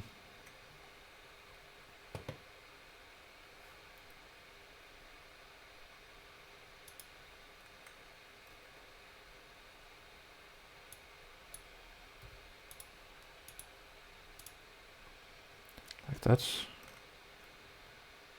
And then of course we need to go to the enable signal on the ESP32. Can just go behind here, place a via there, like that. And the ground 3.3 volts, that's fine. Then we have IO 0. I think we need to go to the bottom layer here, and we can just like this.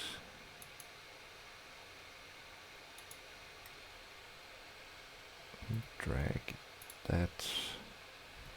Could also go further up there, like that. Let's save.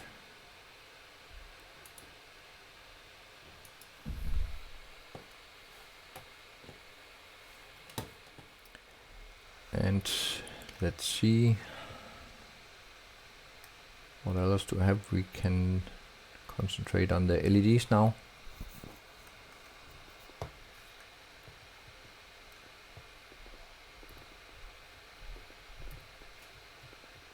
And we'll move to the top layer.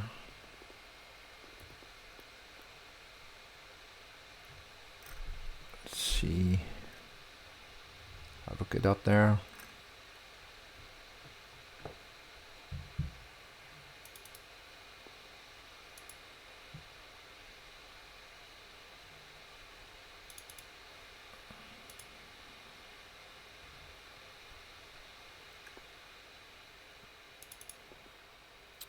Here,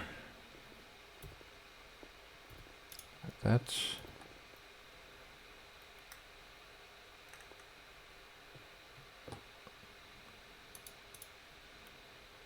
And maybe we should move this in order to get a bit more room. I can drag this a bit away.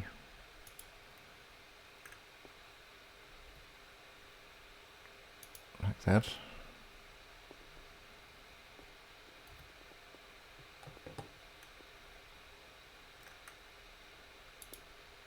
And a via there.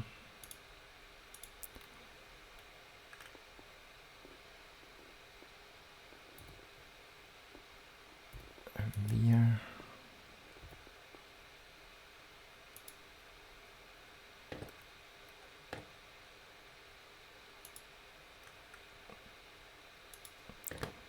We're lucky that it just fits here. Place a via. That. And then we have the final RGB LED pin. There's a via there.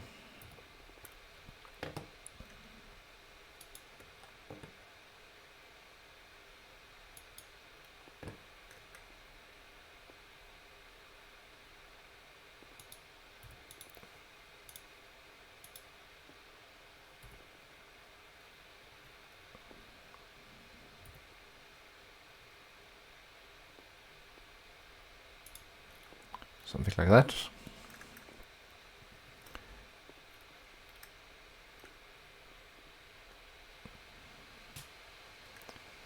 And we have 3.3 volts, of course, to the RGB LED.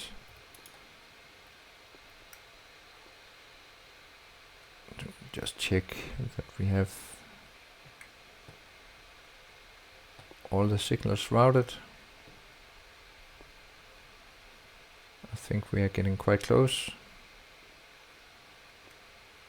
And I would like these tracks maybe to be like 1 millimeters there. And we could use this 0.6 millimeters. And 0.6 millimeters.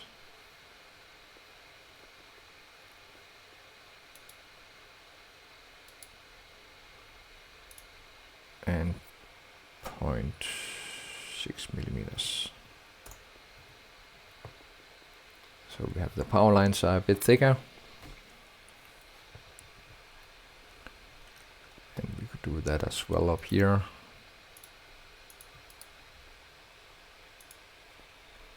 .6 millimeters.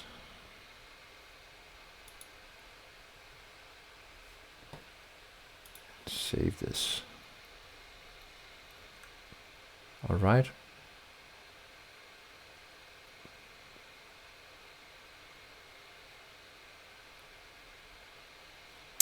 Now we could assign ground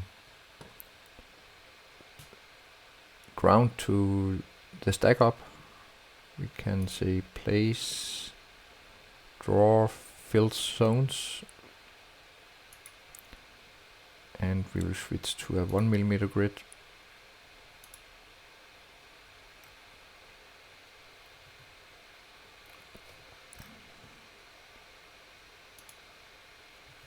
Place fill zones.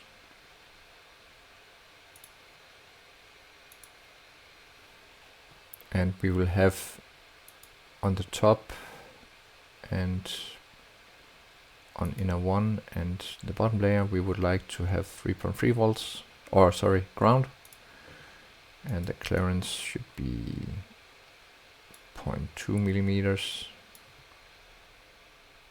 The thermal relief gap 0.2, and we have the spoke with 0.3. Say OK. Then we define a square here where we want that to happen.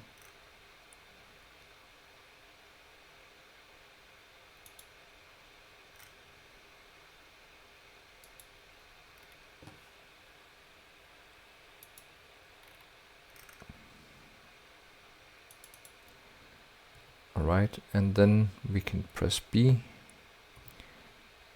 Then we have filled bottom layer with ground, top layer with ground, and inner 1 with ground. We can just click off the different layers here, and then you can see that the inner 1 layer is a solid ground plane, and we can still see there are some missing wires here. That's the 3.3 volt layer, so we will assign 3.3 volts to the second inner layer, and then we should see most of these disappear.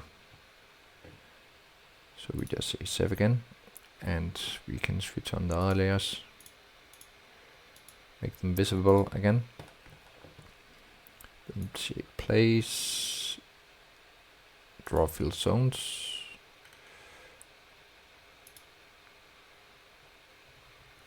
Sorry, and then we need to be on the top layer. Place draw fill zones, and we want a 3.3 volt net, and we want that to be on the inner 2 layer, and we would like the same specifications, 0.2, 0.2 and 0.3 for the spoke width. Then we do the same again.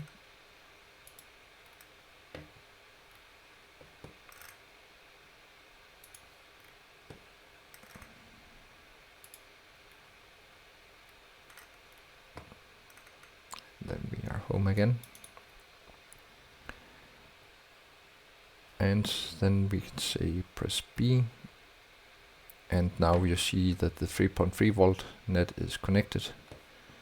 And then we can turn off these again just to show it. And here we see the 3.3 volt layer.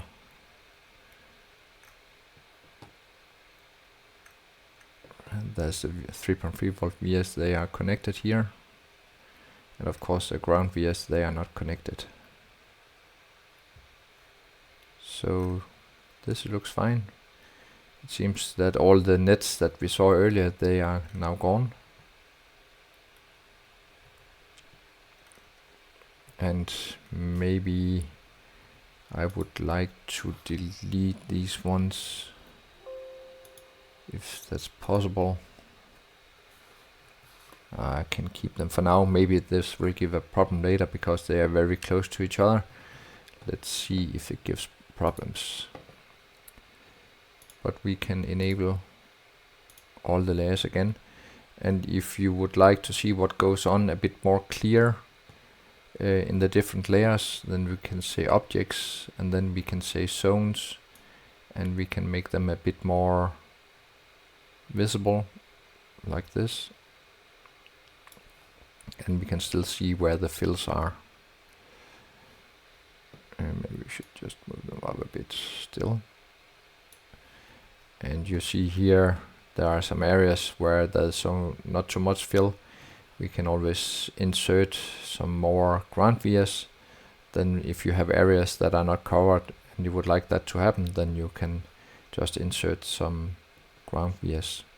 And the way you do that is just go down here, mark a via, Control D as a duplicate, and then let's try and put them in here. Let's go to a smaller grid and Control D like that. Control D, let's fill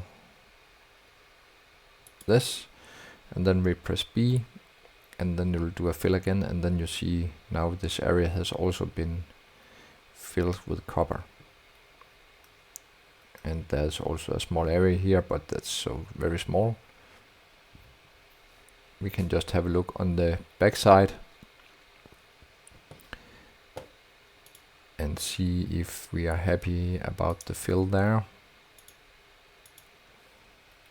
That also looks quite nice. There are just a bit of distance here between some of the lines, no problems.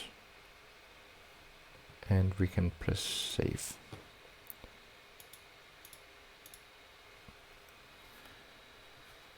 Alright, now we can focus on the text and the designators.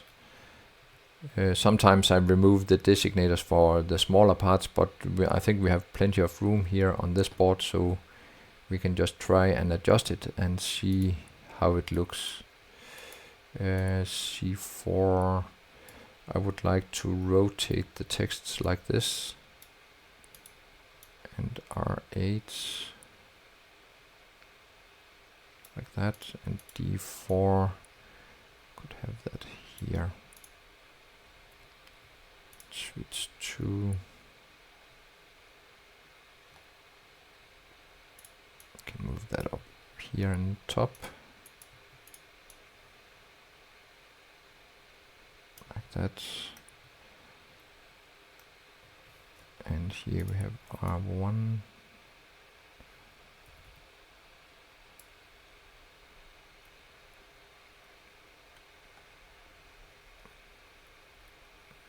R1 and J2, and you can go down here in the corner and say okay, selection filter, we can say all items off, and then we can just take the text, and when we then click here, it will only take the text and not all the other things, so it makes it a bit easier to navigate and select the right things that you want to have. So we can take R3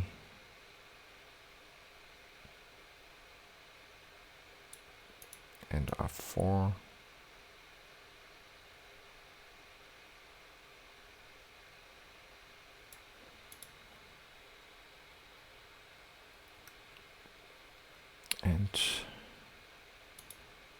2 there.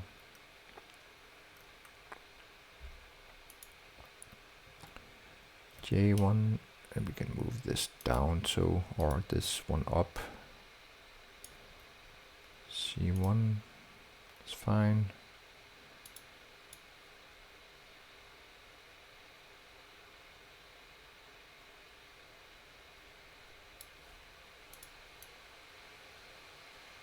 Sometimes you can just try and avoid the VS. It will make the text a bit more visible then.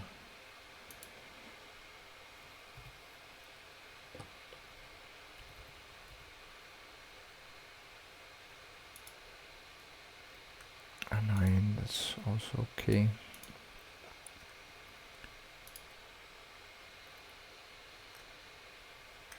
That's fine. D3.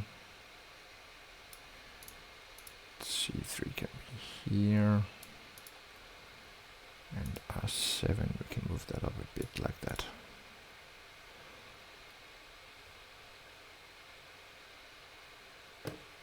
Then we have the capacitors up here.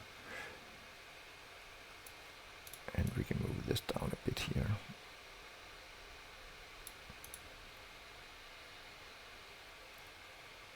Alright.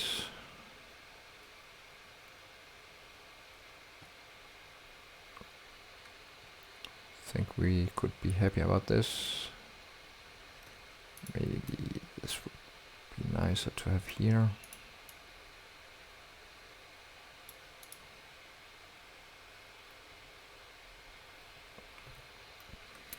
And then we can also put on a bit of text. I think there's a problem here with this connector. It's a bit too far out. Then we need to just say selection filter all items, and then we can press move.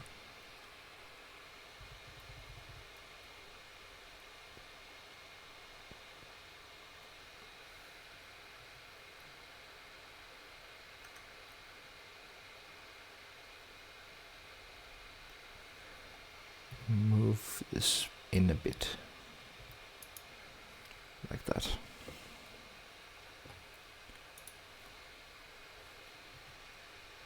Yep, perfect. We can place some text, draw text, and we would like to say this is our QWIIC connector, and we want that to be on the silk screen. And let's try with this 1.5.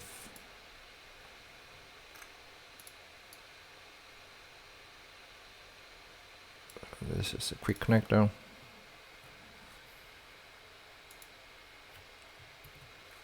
And this should be the reset connector. Let's move that down a bit.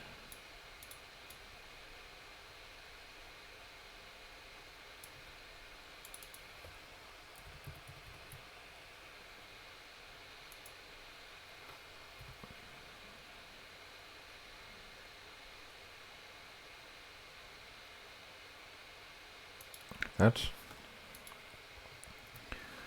What else do we need?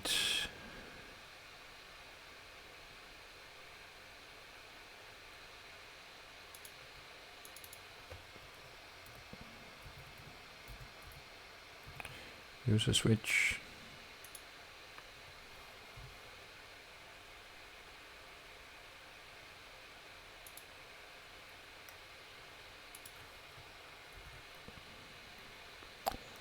And maybe we should write some labels here on the 3.3 volt and the pins for the expansion connector.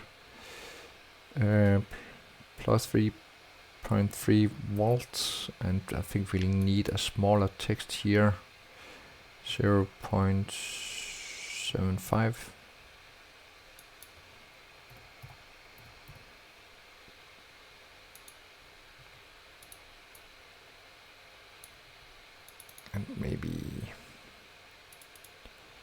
should be 0.1.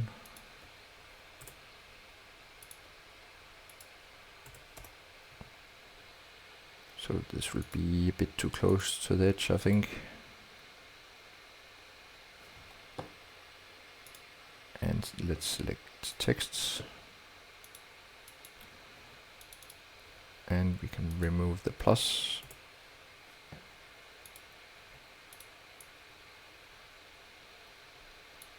I think that's fine.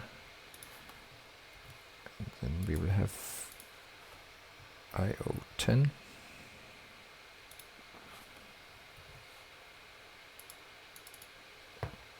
And we can align it afterwards. Now we will just concentrate on the text.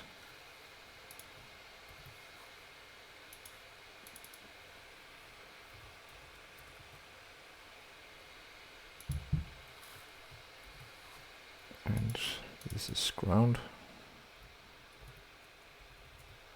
GND.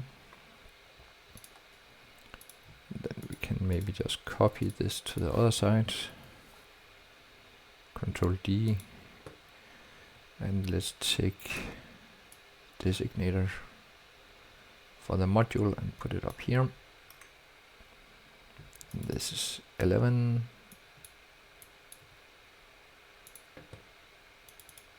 This is 13. And this is 15. And we could do the same on the programming header.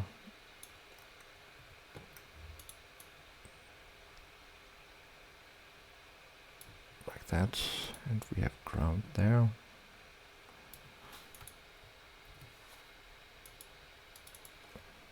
IO0. Then we have RXD,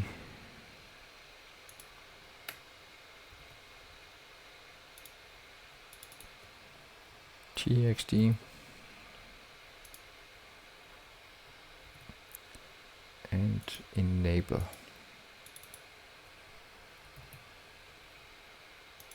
Like that.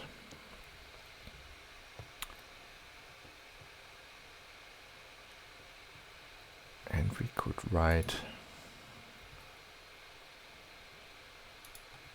we can move this text up here. ESP32-S3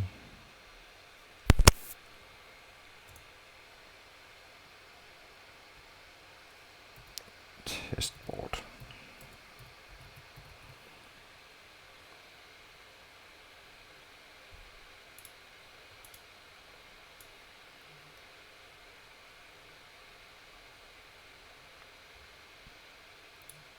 Maybe something like that. And we could place another text here. Place text. We would need a plus sign.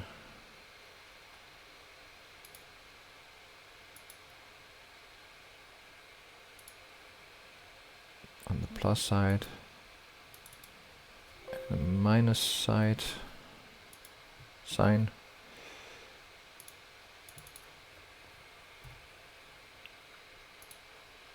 Like that.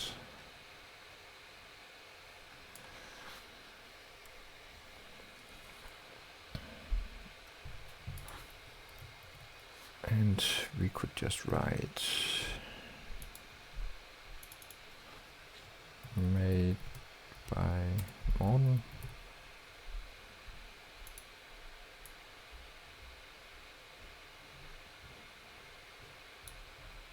Like that. And then I have a YouTube logo, I think. Place footprint. YouTube. Let's see if there's room for it.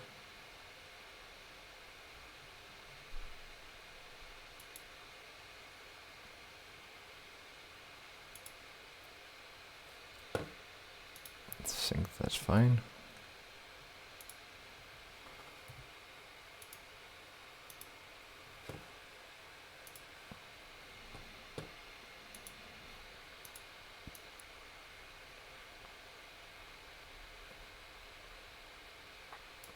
So move this down here maybe.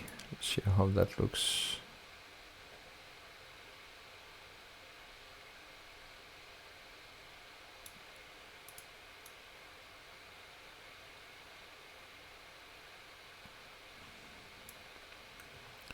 We could just take this via down here.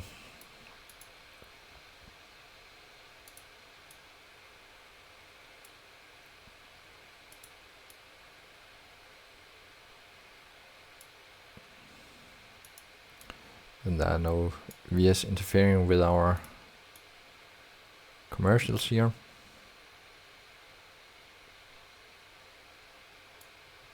I think that's fine. Like that. And then we need to align the text. So if you select this, and then we can say the spacing should be the same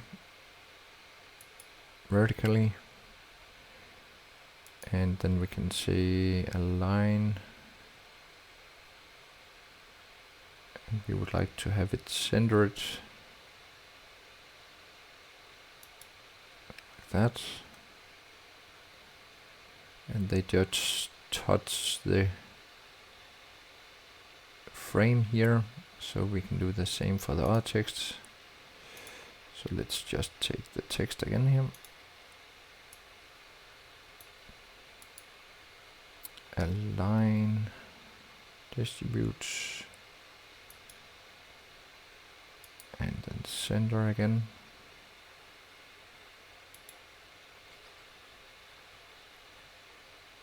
I can move that a bit in like that. And we could just select this again.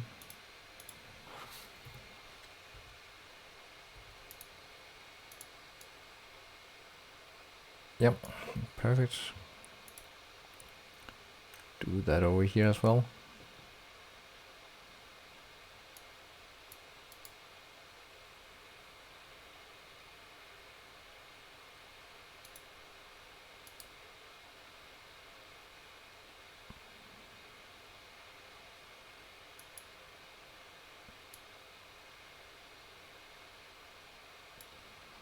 Like that. And finally,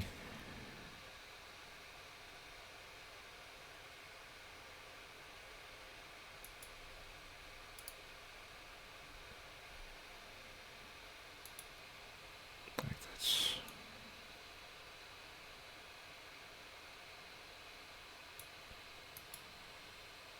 Save. Alright, then we can go to the backside and fill in some texts. Place. I think there is also a symbol for KiCad.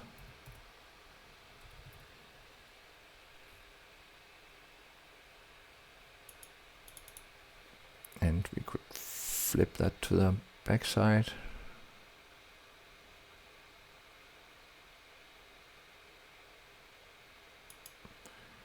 And we could say place text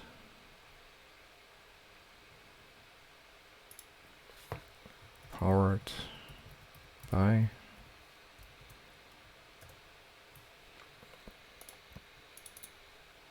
and we would like that to be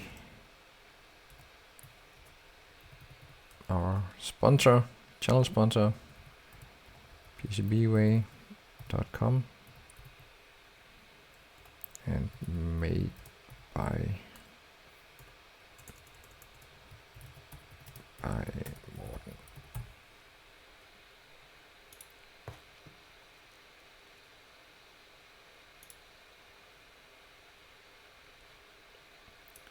To 2. And we could, it's just a mistake there, dot.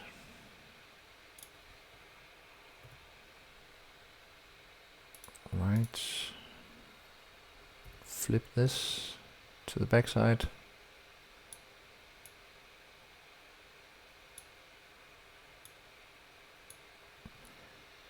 And text selected.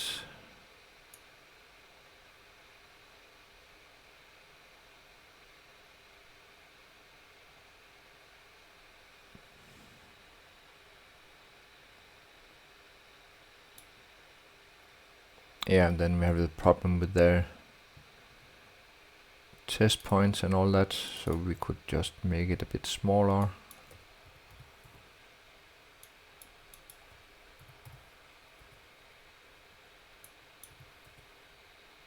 And see if that's possible to place.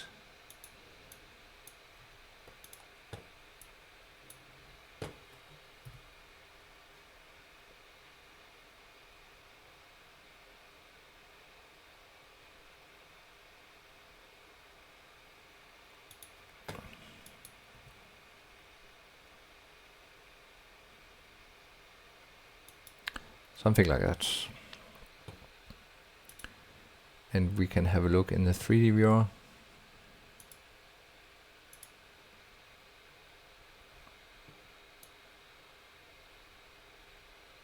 So there, the text looks fine.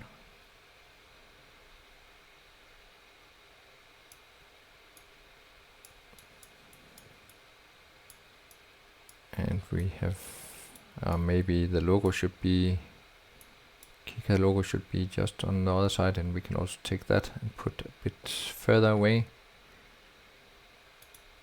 So we need to grab also the footprints. Can move that a bit over here. And we could take this, move a bit further over there.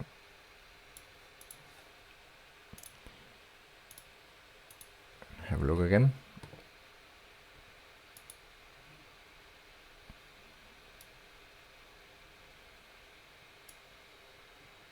I think that's fine. And you see we have a few missing 3D models. We can try and see if we can find those two missing, the RGB LED and the quick connector.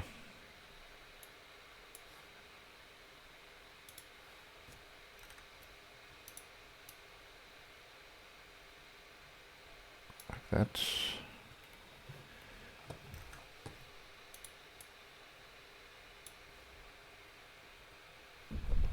Save.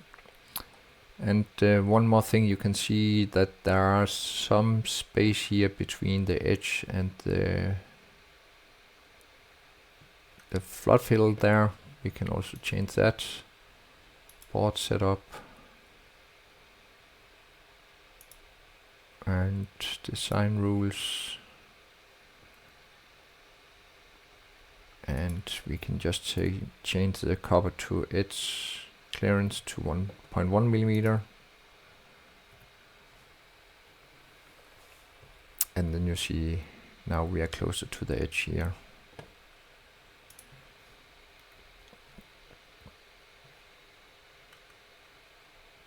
And this was this text, that's fine.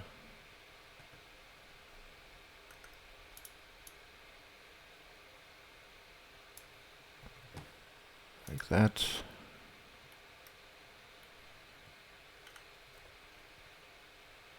Alright, I think we are done now with the layout. We are happy, and one of the final things for that we should do is to make a design rule check and then verify that that we don't have any routing errors. But yeah, firstly let's try and find the 3D models, missing 3D models for the LED here, so we can check 3D models, and think I have a library here for those.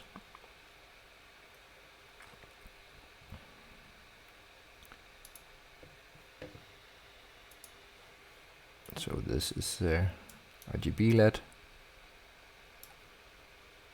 Okay, and the quick connector.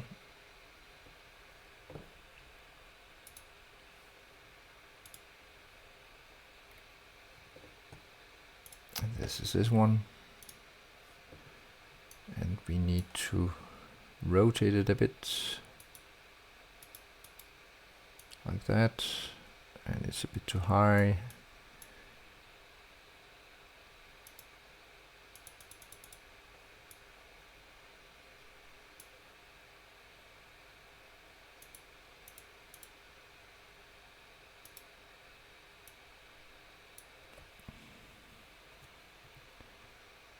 .2 millimeters to 1.3 there. Then the Z direction came down a bit too much.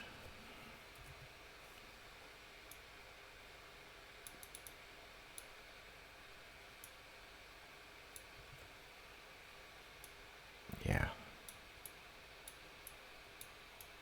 I think that's perfect. Save. We can just view this in the 3D model again.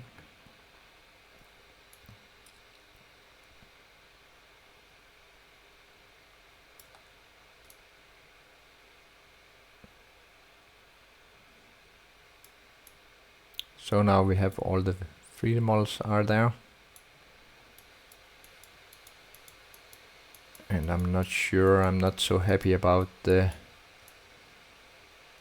ESP32-WROOM Module. I think I have a better model of that. We can just try and verify it.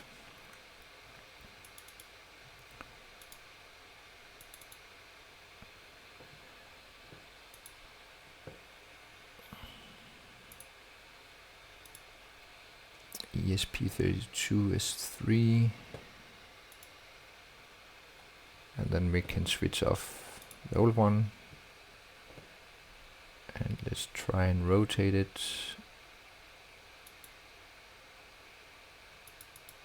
like that. It's a much better model.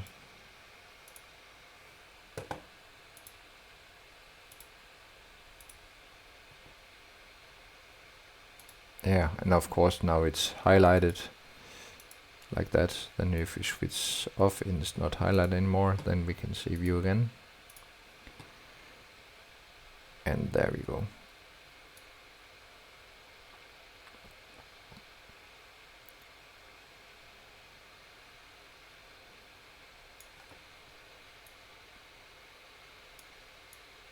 And maybe I will look a bit better if quick.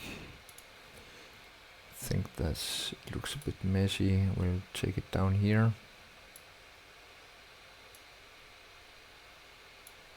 That.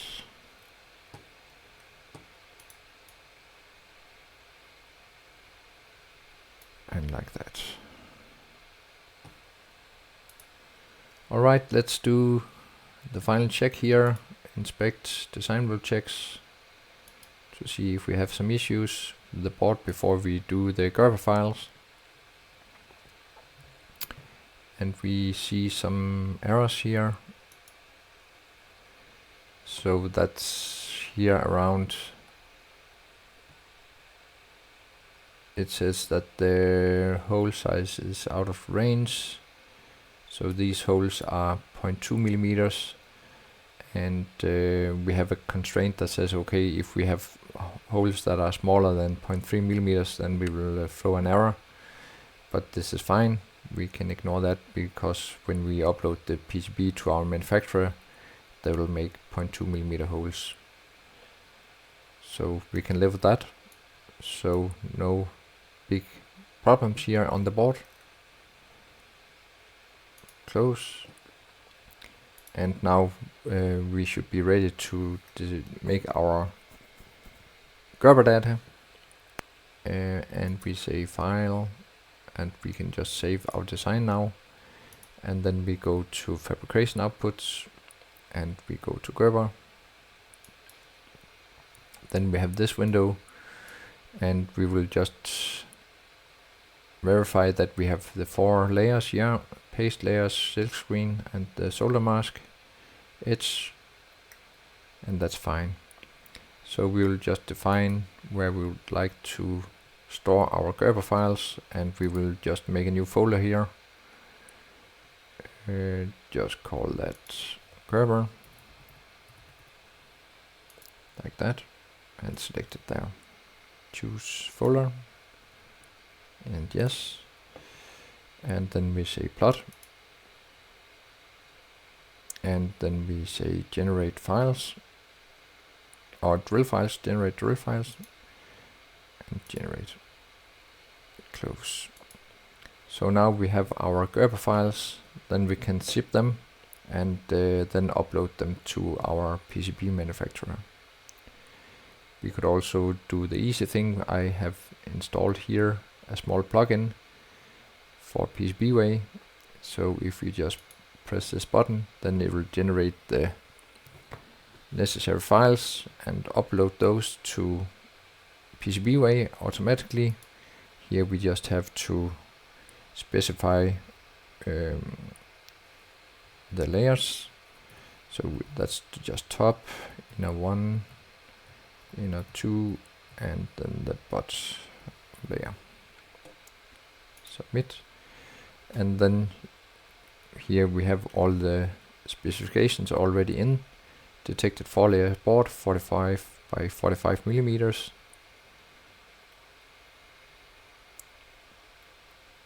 We will have, that's one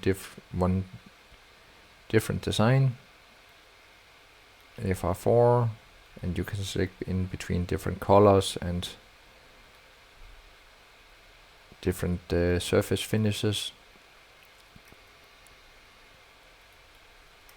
And then you can calculate the price and save it to the cart, and then order the PCBs at PCBWay.